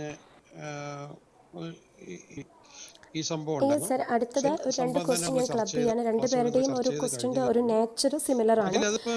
രണ്ടുപേർക്കും ഒരു സോളാറിൻ്റെതായിട്ടുള്ള അല്ലെങ്കിൽ ബാറ്ററി റിലേറ്റഡ് ആയിട്ടുള്ള പ്രൊഡക്ട്സ് ഉണ്ട്. അപ്പോൾ അവർക്കത് എക്സ്പാൻഡ് ചെയ്യണം കസ്റ്റമേഴ്സിലേക്ക്. പക്ഷേ ഇപ്പോൾ ഒരു 1-to-1 അല്ലെങ്കിൽ ഫേസ് ടു ഫേസ് മീറ്റിംഗ് നടത്താൻ പറ്റാത്തത് കൊണ്ട് അവരുടെ ഈ ഒരു പ്രൊഡക്റ്റിന് എങ്ങനെയാണ് ഈ ഒരു കോവിഡ് സിറ്റുവേഷനിലേക്ക് നമ്മൾ കൂടുതലായിട്ട് നമ്മുടെ കമ്മ്യൂണിറ്റിയിലേക്ക് റീച്ച് ചെയ്യിക്കാൻ പറ്റുന്നത് എന്നാണ് വീട് ചോദ്യം. വെക്കുന്ന കൂടെ തന്നെ സബ്സിഡി കൊടുക്കുകയാണ്. അപ്പം എനിക്ക് ആ കാര്യമൊക്കെ ഒന്നുകൂടെ ഇവിടുന്ന് സോഷ്യൽ പ്രഷർ ഉണ്ടായെങ്കിലേ ഗവൺമെന്റിന് ഒരു സപ്പോർട്ട് കിട്ടുള്ളൂ.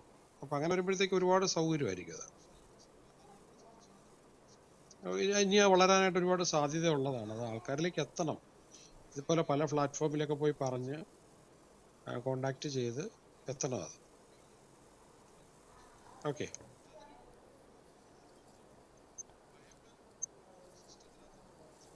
അതെ അതെ.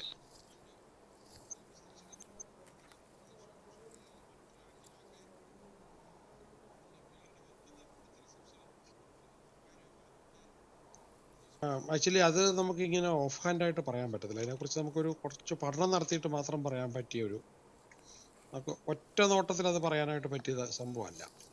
കാരണം കേരളം ഒരു പല ഡിഫറെന്റ് ക്യാരക്ടേഴ്സ് ഉള്ള ഒരു സ്ഥലമാണല്ലോ.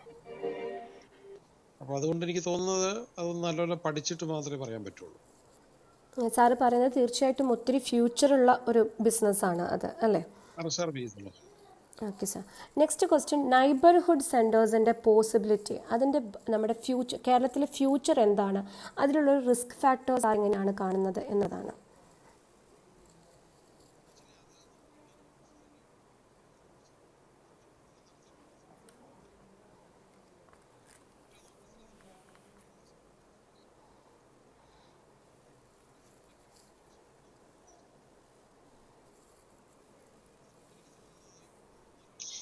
നമ്മുടെ ഇവിടുത്തെ കരകൗശലം പണ്ട് നമ്മൾ ഏറ്റവും കൂടുതൽ ഉണ്ടായിരുന്ന ഒരു കാലഘട്ടം ഉണ്ടായിരുന്നു. റിസർവ് ചെയ്ത് വെക്കുന്നുണ്ട്. അതിനകത്ത് പിന്നെ ഒരു ക്വസ്റ്റ്യൻ അദ്ദേഹത്തിന് പേഴ്സണൽ ആയിട്ടുള്ള പ്രോബ്ലമാണ് അദ്ദേഹം പറഞ്ഞത്. കരകൗശല മേഖലയെ കുറിച്ചിട്ടാണ്. അവർ ആ കരകൗശല മേഖലയിൽ നിൽക്കുന്ന വ്യക്തികളാണ്. പക്ഷെ അവർ നേരിടുന്ന ഒരു പ്രോബ്ലം എന്ന് പറയുന്നത് ഒരു 50 ഏജ് ഒക്കെ ഉള്ള ആൾക്കാരാണ് ഇപ്പൊ അവരുടെ കൂടെ ആ ഒരു ഇൻഡസ്ട്രിയിൽ വരുന്നത്. യങ് ജനറേഷൻ ഇതിലോട്ട് വരുന്നില്ല. അപ്പൊ അവർ പറയുന്നത് ഒത്തിരി പ്രോഫിറ്റ് ഉള്ള ഒരു മേഖലയാണ്. പക്ഷെ ഇതിലേക്ക് യങ് ടാലൻസിന് എങ്ങനെയാണ്, അല്ലെങ്കിൽ ഒരു യങ് ബ്ലഡിനെ എങ്ങനെയാണ് ഇതിലേക്ക് അട്രാക്ട് ചെയ്ത് ഇതിനെ ഒരു ഗ്ലോബൽ സ്റ്റേജിലേക്ക് കൊണ്ടുവരിക എന്നാണ് അദ്ദേഹം ചോദിച്ചിട്ടുള്ളത്. ആർട്ട് ചെയ്ത് കൊടുത്തുകൊണ്ടിരുന്നത്. അത്രയും റിക്വയർമെന്റ്സ് ഉണ്ടായിരുന്നു. അവർക്കൊക്കെ നല്ല വരുമാനം കിട്ടിക്കൊണ്ടിരുന്നതാണ്. ഇപ്പം നല്ല പ്രായമായി, ഫോറിൻ സിറ്റിസൺ ആണ്. അപ്പം എന്നാലും ഇവിടെ പ്രൊഫഷണലുകൾ കഴിയുന്നുണ്ട്. അപ്പം ഇങ്ങനെ നമ്മൾ എടുക്കുമ്പോഴത്തേക്കും അതിൻ്റെതായ രീതിയിൽ അവർക്കൊക്കെ ഒരു ഗ്രൂപ്പുകളൊക്കെ ഉണ്ട്. അതിലൂടെ ഇങ്ങനെ പ്രൊമോട്ട് ചെയ്ത് കയറി വരാനായിട്ട് പറ്റും. ഈ യങ്സ്റ്റേഴ്സിന് അവർക്ക് അവരുടെ ടാലൻറ്റ് ഇപ്പം കൂടുതൽ ആൾക്കാരും ഇപ്പൊ നോക്കിക്കേ, ഈ ഫൈൻ ആർട്സ് കോളേജിലൊക്കെ പഠിച്ചിറങ്ങുന്ന പിള്ളേരെ കിട്ടാനില്ല. അവരെ ഇറങ്ങുന്നതിന് മുമ്പ് തന്നെ അഡ്വർടൈസിങ് ഇൻഡസ്ട്രി നേരത്തെ തന്നെ പറഞ്ഞ് കൊണ്ടുപോകുന്നുണ്ട് ഒരുവിധം കഴിവുള്ള ആൾക്കാർ.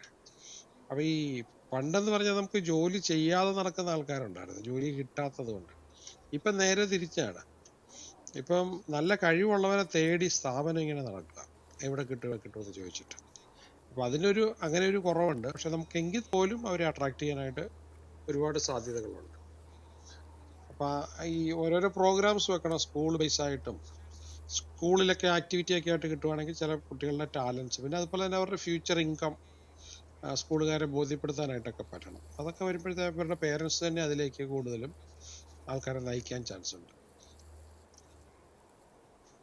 ഓക്കെ, അടുത്ത ചോദ്യം.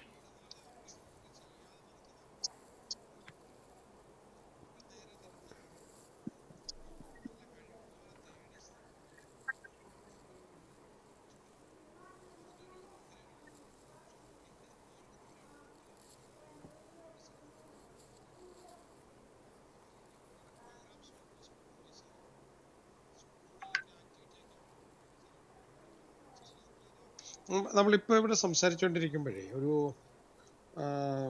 ചില ആൾക്കാരെ സംബന്ധിച്ചിടത്തോളം നമ്മുടെ നാട്ടിൽ ചൊല്ലാറില്ലേ, ഉണ്ടവന് പാ കിട്ടാത്തതുകൊണ്ട് സർ, അടുത്ത ഒരു ക്വസ്റ്റ്യൻ വന്നിട്ടുള്ളത് ഫാർമ ഇൻഡസ്ട്രിയിൽ നിന്ന് വന്ന ഒരു വ്യക്തിയാണ്. അദ്ദേഹം ഇപ്പോൾ കൂടുതലായിട്ടും ഉള്ളത് കാറ്ററിംഗ് സർവീസസ്. അപ്പം അദ്ദേഹത്തിന് അത് ഒരു പാഷനാണ്. അപ്പം അദ്ദേഹത്തിൻ്റെ ഒരു ബ്രാൻഡഡ് സദ്യ എന്നുള്ള രീതിയിൽ അദ്ദേഹത്തിൻ്റെ ഒരു കാറ്ററിംഗ് സ്ഥാപനത്തെ വളർത്തണമെന്നുണ്ട്. ഒപ്പം തന്നെ അദ്ദേഹത്തിന് വേണ്ടത് നല്ല ബാക്ക് എൻഡിലുള്ള ഒരു ടീമിനെയാണ്. ഈ രണ്ട് കാര്യത്തിനും എങ്ങനെയാണ് സൊല്യൂഷൻ എന്നാണ് അദ്ദേഹം ചോദിച്ചിട്ടുള്ളത്. നമ്മുടെ ക്ലാസ്സിലൊക്കെ വരുന്ന ആൾക്കാരുണ്ട്, അവരെ നമ്മൾ പറഞ്ഞ് അതിന്റെ പോസിബിലിറ്റി മനസ്സിലാക്കിയിട്ട് ഓരോ റെമഡി കൊടുത്തു വിടാറുണ്ട്. അപ്പോൾ ഇതിനകത്ത് ഞാനൊരു എക്സാമ്പിൾ പറയാം. ഇപ്പം മിക്കവാറും ഇതിനകത്ത് കേട്ടോണ്ടിരിക്കുന്ന ആൾക്കാരൊക്കെ ആൽക്കമിസ്റ്റ് ഒക്കെ വായിച്ചിട്ടുള്ളവരായിരിക്കും.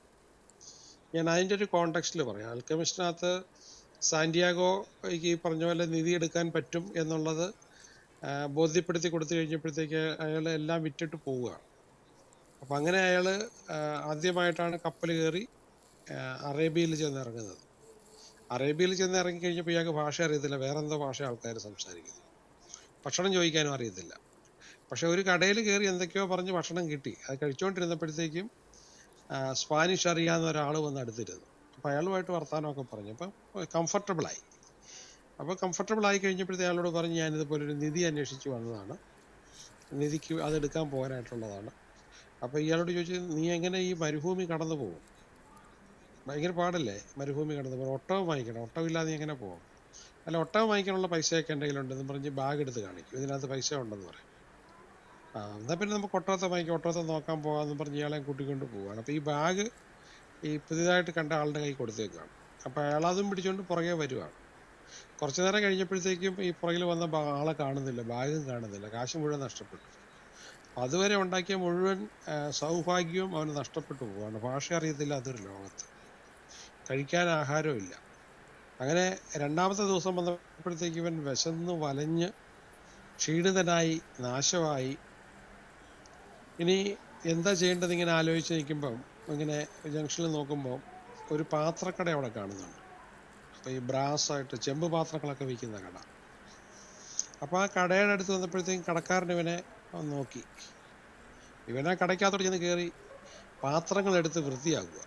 പാത്രങ്ങളെ വൃത്തിയാക്കുക എന്ന് പറഞ്ഞാൽ അവിടുത്തെ ഇതുകൊണ്ട് അത് നല്ലപോലെ പിടിച്ച് നല്ല ഭംഗിയാക്കി നല്ല കണ്ണാടി പോലെ ആക്കി തെളിച്ച് വെക്കുകയാണ്.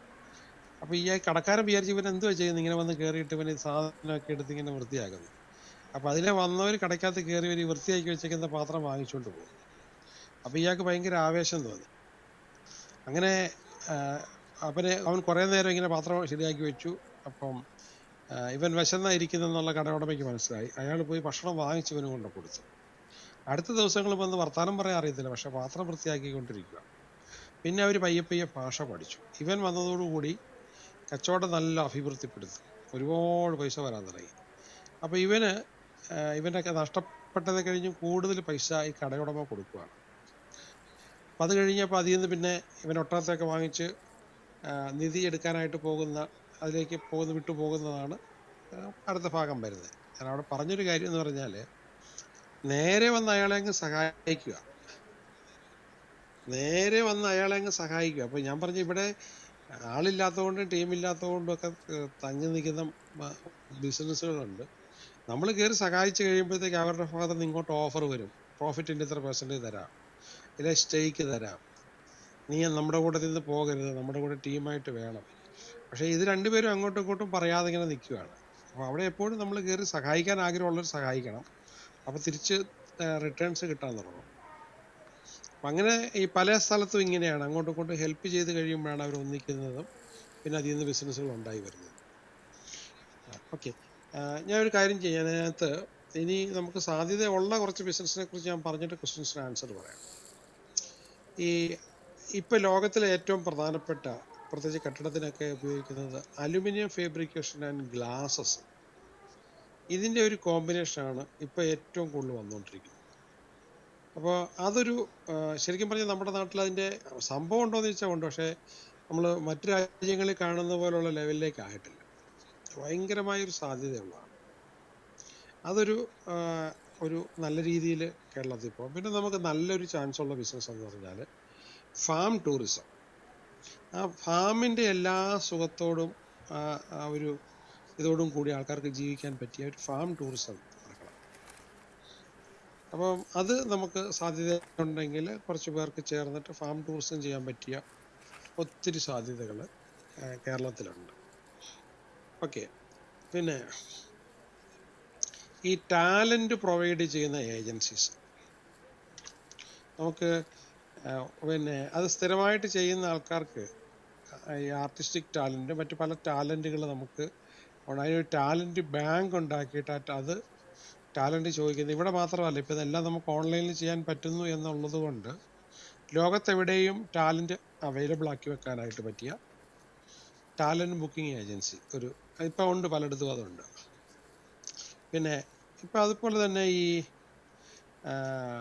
കൊച്ചി, തിരുവനന്തപുരം, തൃശ്ശൂർ, കോഴിക്കോട് ഇങ്ങനെയൊക്കെ ഉള്ളിടത്തൊക്കെ പോയി PG പേയിങ് ഗസ്റ്റ് അതൊരു ഇതാണ്. പക്ഷെ അത് ഒരു ആപ്പിലൂടെ എവിടെ വേക്കൻസി ഉണ്ടെന്ന് കണ്ടെത്താനായിട്ട് പറ്റുമെന്നുണ്ടെങ്കിൽ നമ്മുടെ OA ഹോംസ് ചെയ്തതുപോലെ ഇപ്പോൾ കേരളത്തിൽ അങ്ങനെ ഒരു ഡിമാൻഡ് കൂടി വരുന്നുണ്ട്.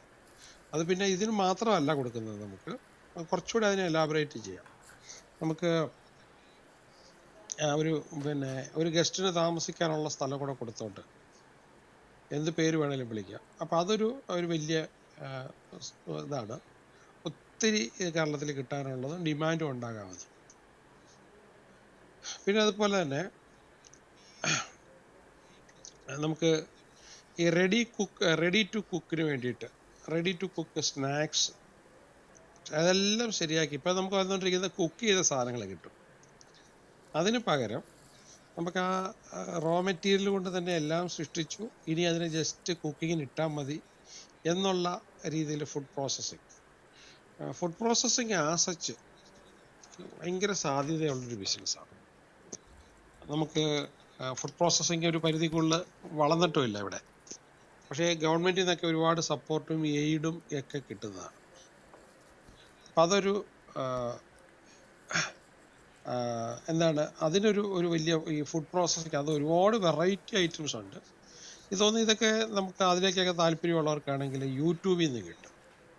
യൂട്യൂബിൽ നിന്ന് അങ്ങ് കയറി ചെന്നാൽ കിട്ടുമല്ല, നമ്മൾ ഒരേ ലൈനിൽ തന്നെ 4-5 ദിവസം കണ്ടിന്യൂസ് ആയിട്ട് സെർച്ച് ചെയ്തുകൊണ്ടിരിക്കുമ്പോഴാണ് നമ്മൾ ആഗ്രഹിക്കുന്ന സാധനം നമ്മുടെ മുന്നേ കിട്ടുന്നത്.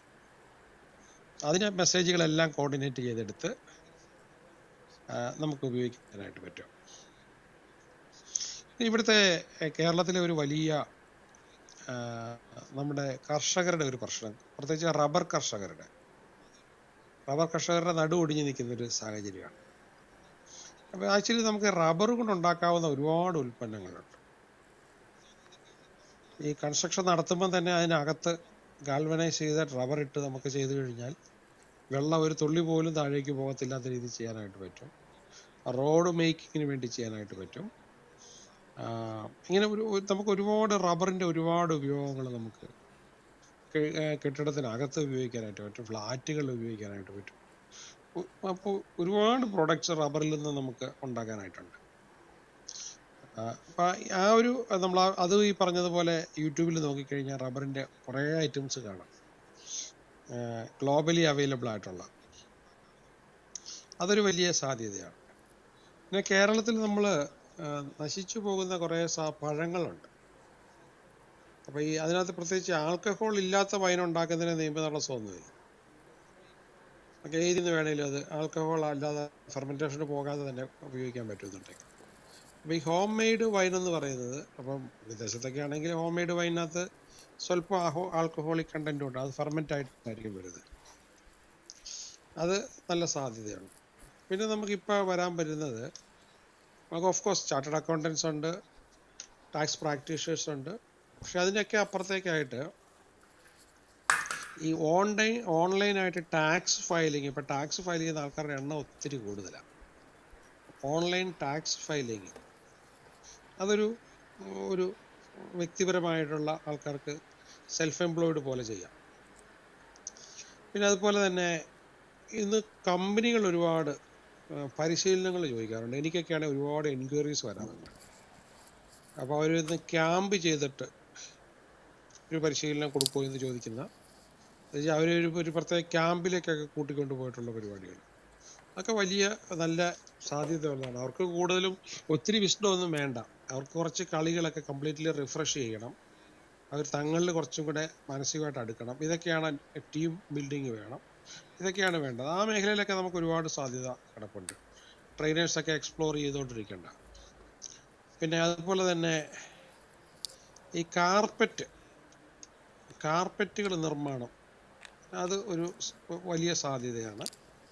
അപ്പോൾ അങ്ങനെ കാർപ്പറ്റുകൾക്കുള്ള അസംസ്കൃത പദാർത്ഥം പല സ്ഥലത്തു നിന്ന് എടുത്ത് ചെയ്ത് കൊടുക്കാനായിട്ട് പറ്റും.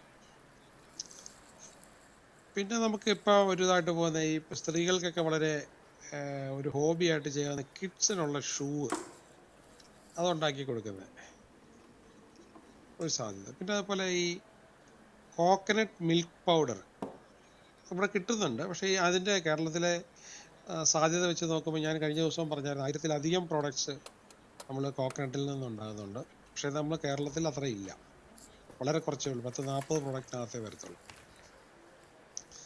പിന്നെ അതുപോലെ നമുക്ക് ഹെർബൽ ഗാർഡൻസ് വളരെ വളരെ അപൂർവമായി, ചുമ്മാ എല്ലാം വെക്കുന്നതിന് പകരം ഒരുപാട് അപൂർവങ്ങളായ സംഭവങ്ങൾ നമുക്ക് അവിടെ കൊടുക്കാനായിട്ട്, അങ്ങനെയുള്ള കുറേ സംഭവമുണ്ട്. വളരെ വിലപ്പെട്ട ചില ഗാർഡൻസ്, ഇല്ലെങ്കിൽ ചില വിലപ്പെട്ട മരുന്നുകളുടെ കൃഷി, ഇതൊക്കെ ചെയ്യാനായിട്ട് പറ്റും. ഈവൻ നമ്മുടെ ഈ ചെമ്പരത്തിയുടെ പൂവിന് പോലും നിങ്ങൾ കണ്ടിട്ടുണ്ടായിരിക്കും ഇൻ്റർനെറ്റിൽ, ഈ ചെമ്പരത്തിയുടെ പൂവിന് പോലും ഭയങ്കര ഹീലിംഗ് പവറുണ്ട്. പ്രത്യേകിച്ച് അറേബ്യൻ രാജ്യങ്ങളിലൊക്കെ അതിന് വലിയൊരു ഡിമാൻഡുണ്ട്. ചായയായിട്ട് ചേർത്ത് അവർ ചെയ്യുന്നുണ്ട്. അപ്പോൾ അതൊരു ഇതാണ്. പിന്നെ നമുക്ക് ഈ ഫിറ്റ്നസ് എക്യുപ്മെൻസിന് അതും വലിയ ഹെവി അല്ലാതെ തന്നെ നമുക്ക് എല്ലാ വീട്ടിലും ഉപയോഗിക്കേണ്ടതായി വരുന്ന, അതൊക്കെ നമുക്ക് പിന്നെ മാനുഫാക്ചറിങ്ങോ ഡിസ്ട്രിബ്യൂഷനോ ഇങ്ങനെയുള്ള കാര്യങ്ങൾക്ക് ഒരു സാധ്യത വളരെ കൂടുതലുണ്ട്. പിന്നെ മുമ്പേ പറഞ്ഞ റബ്ബറിൻ്റെ കേസിൽ പറഞ്ഞപ്പോൾ ഞാനൊരു കാര്യം പറയാൻ പോയി. ടോയ്ലറ്റിനകത്തൊക്കെ ഒരുപാട് കാര്യങ്ങൾ ചെയ്യാൻ നമുക്ക് റബ്ബറും കൊണ്ട് ചെയ്യാവുന്ന, ചെയ്തു വെച്ചേക്കുന്നതൊക്കെ നമ്മൾ കാണുമ്പോഴാണ് അയ്യോ നമ്മുടെ നാട്ടിൽ ഇത് ചെയ്യാമായിരുന്നല്ലോ, ഇങ്ങനെയുള്ള സാധനങ്ങൾ. പിന്നെ റബ്ബർ അധിഷ്ഠിതമായ ഒരുപാട് മോഡൽസ്, രൂപങ്ങൾ, ഇപ്പം ഈ നമ്മുടെ ഡിസ്നി വേൾഡിൽ തന്നെ, നമ്മൾ ഡിസ്നി വേൾഡിൽ കണ്ടിട്ടല്ലേ ഇറങ്ങുമ്പം തന്നെ ഈ റബ്ബറും കൊണ്ടുണ്ടാക്കിയിട്ടുള്ള ഈ ക്യാരക്ടേഴ്സൊക്കെ എന്ത് വിലയ്ക്കാണ് അവർ വിൽക്കുന്നത്. എത്രയോ പേരാണ് കുട്ടികൾക്ക് അത് വാങ്ങിച്ചുകൊണ്ട് പോകുന്നത്. പിന്നെ ഇപ്പം ഇറങ്ങിയിട്ടുള്ള വേറൊരു ട്രെൻഡുണ്ട്, ഈ നാച്ചുറൽ ബെർത്തിങ് സെൻറ്റർ. നമ്മുടെ കേരളത്തിൽ ഏറ്റവും കൂടുതൽ സിസേറിയൻ ഉള്ളൊരു സ്ഥലമാണ്. ഇപ്പോൾ ഞാൻ ജപ്പാനിലുണ്ടായിരുന്നപ്പോൾ എനിക്കൊരു ഇത് കണ്ടെച്ചാൽ, അവിടെ സ്ത്രീകൾ വളരെ റെയറായിട്ടാണ് ഈ പ്രസവ സമയത്ത് ഹോസ്പിറ്റലിൽ പോകുന്നത് തന്നെ. ഭർത്താവിൻ്റെ സഹായത്തോടു കൂടി ഇവർ പ്രസവിക്കുകയാണ്. അപ്പോൾ അതൊരു എനിക്ക് വളരെ കൗതുകമായിട്ട് ഞാൻ കണ്ട. അപ്പോൾ അവിടെ നമുക്ക് ഈ അവിടുത്തുകാരുടെ വീട്ടിൽ പോയി അവരുമായിട്ട് ഇൻറ്ററാക്ട് ചെയ്യാനുള്ള കാര്യങ്ങളൊക്കെ ഉണ്ടായിരുന്നു. അപ്പോഴാണ് ഞാൻ ഇതിനെക്കുറിച്ച്, അപ്പോൾ എനിക്കൊരു ഡിന്നർ തന്ന ഒരു ലേഡി, അവർ അഡ്വാൻസ് പ്രഗ്നൻ്റ് ആയിരുന്നു. അപ്പോൾ ഞാൻ ഇതിനെക്കുറിച്ച് ഇങ്ങനെ, അവർക്ക് ഇംഗ്ലീഷ് അറിയാം, അപ്പോൾ അവരോട് ഇങ്ങനെ സംസാരിച്ചപ്പോഴാണ് പറഞ്ഞത് ഞങ്ങൾ വളരെ കുറച്ച് ആൾക്കാർ മാത്രമേ ഹോസ്പിറ്റലിൽ പോയി പ്രസവിക്കാറുള്ളൂ. ഇവിടെ ഇപ്പോൾ ആ ഒരു ട്രെൻഡ് വരുന്നുണ്ട്. അപ്പോൾ ഇങ്ങനെയുള്ള നമുക്ക് കുറേ ബിസിനസ്സുകളുണ്ട്. ഞാനൊരു കാര്യം ചെയ്തിപ്പം പറഞ്ഞു കഴിഞ്ഞാൽ ഈ നദി പോലെ ഒഴുകി പോകത്തേ ഉള്ളൂ. നമുക്ക് ഉപയോഗിക്കാനായിട്ട് പറ്റുന്ന ഒരു അവസരത്തിൽ ഇത് പറഞ്ഞാലാണ് കുറച്ചുകൂടെ നമുക്ക് ഉപകാരപ്പെടുന്നത്. നമുക്കൊരു കാര്യം ചെയ്യാം. ബാക്കി എന്തൊക്കെയായിരുന്നു മഞ്ജു ചോദിച്ചിട്ട് നമുക്ക് ആൻസർ കൊടുക്കാൻ പറ്റാതിരുന്നത്?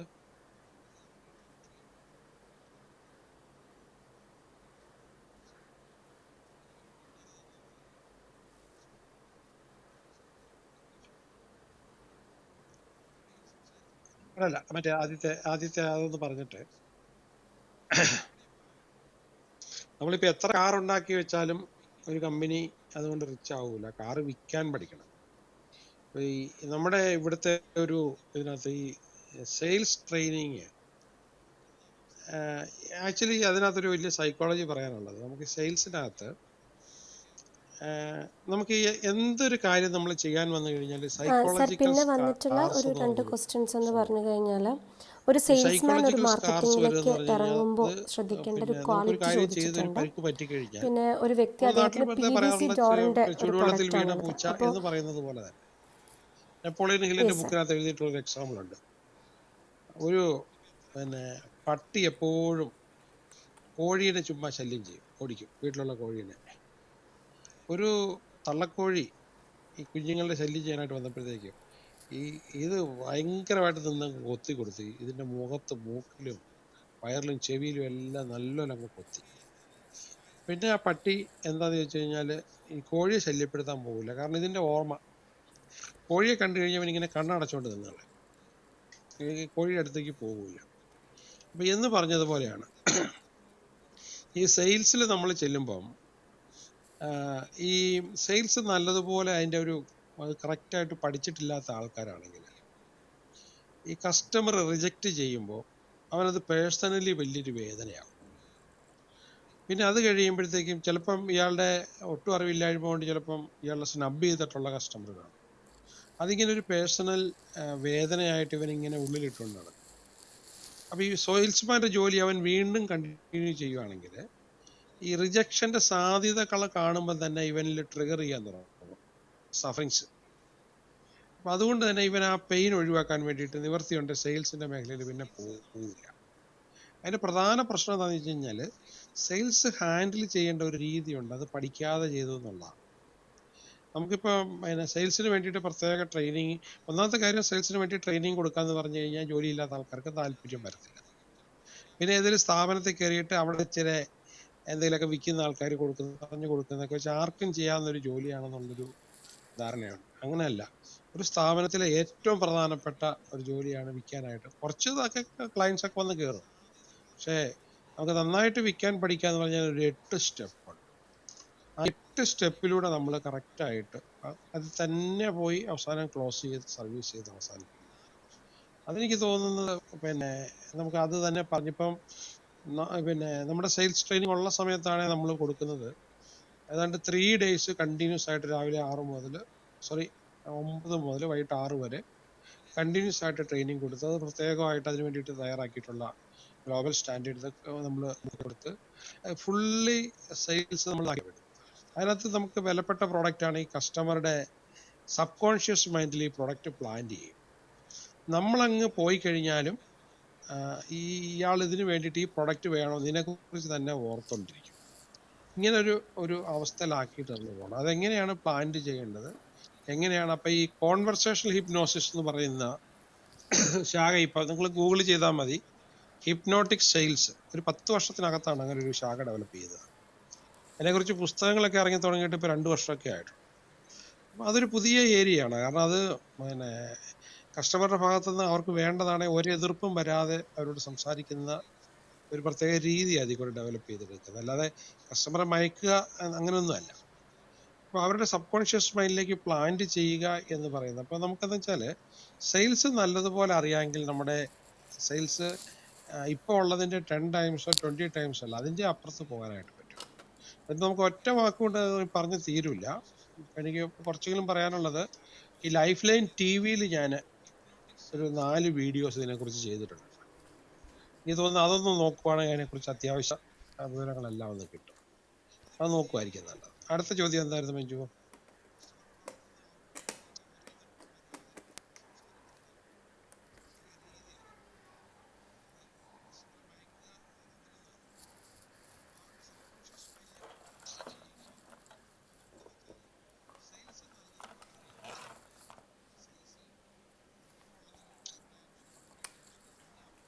നമ്മൾ പോയി മാർക്കറ്റ് ചെയ്യാന്ന് പറഞ്ഞു കഴിഞ്ഞാൽ കുറച്ച് ബുദ്ധിമുട്ടായിരിക്കും. അതിനൊക്കെ നല്ലത് നമുക്ക് അവിടെയൊക്കെ പാർട്ട്നേഴ്സിനെ ഉണ്ടാക്കിയെടുക്കുക, ഇൻവെസ്റ്റേഴ്സിനെ ഉണ്ടാക്കിയെടുക്കുക.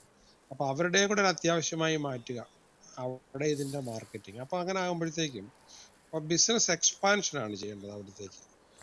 സർ, അദ്ദേഹത്തിന്റെ പ്രൊഡക്റ്റ് PVC ഡോറാണ്. അപ്പൊ അത് അദ്ദേഹത്തിന് കേരളത്തിനപ്പുറം നമ്മുടെ നൈബറിംഗ് സ്റ്റേറ്റ്സിലോട്ട് മാർക്കറ്റ് ചെയ്യണം. അപ്പൊ അതിന്റെ ഒരു പോസിബിലിറ്റി ആണ് അദ്ദേഹം ചോദിക്കുന്നത്. അദ്ദേഹം പറയുന്നത് ഇപ്പോഴത്തെ ഒരു കോവിഡ് സിറ്റുവേഷനിൽ അദ്ദേഹത്തിന് അത് സാധിക്കുന്നില്ല എന്നാണ് പറയുന്നത്. അപ്പൊ അതിന്റെ ഒരു എങ്ങനെയാണ് ഈ മാർക്കറ്റിലേക്ക് എത്തിക്കുക എന്നാണ് അദ്ദേഹം ചോദിക്കുന്നത്, especially to Karnataka.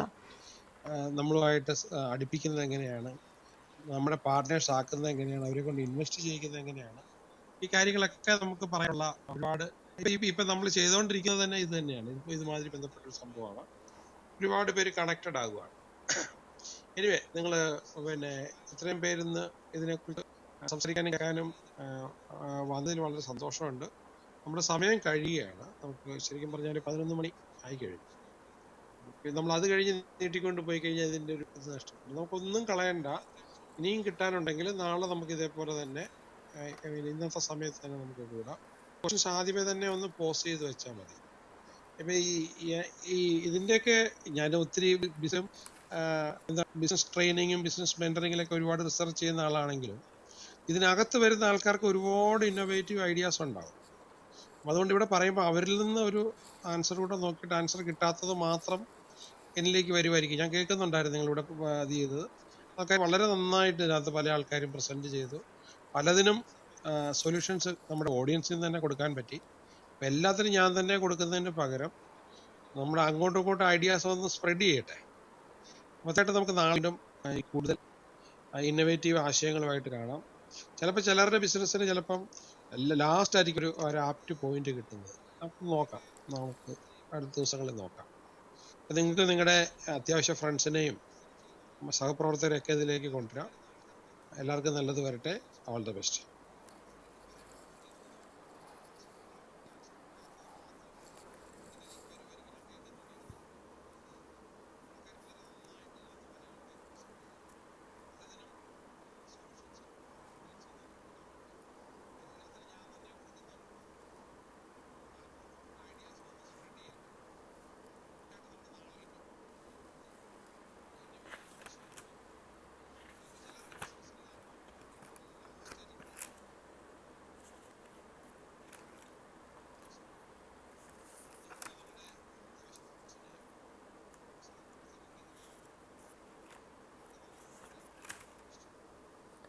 Thank you so much, Doctor. Thanks a lot for your valuable time and this platform.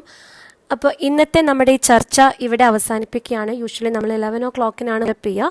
8:30 sharp നമ്മൾ ഈ റൂം ഓപ്പൺ ആകുന്നതായിരിക്കും.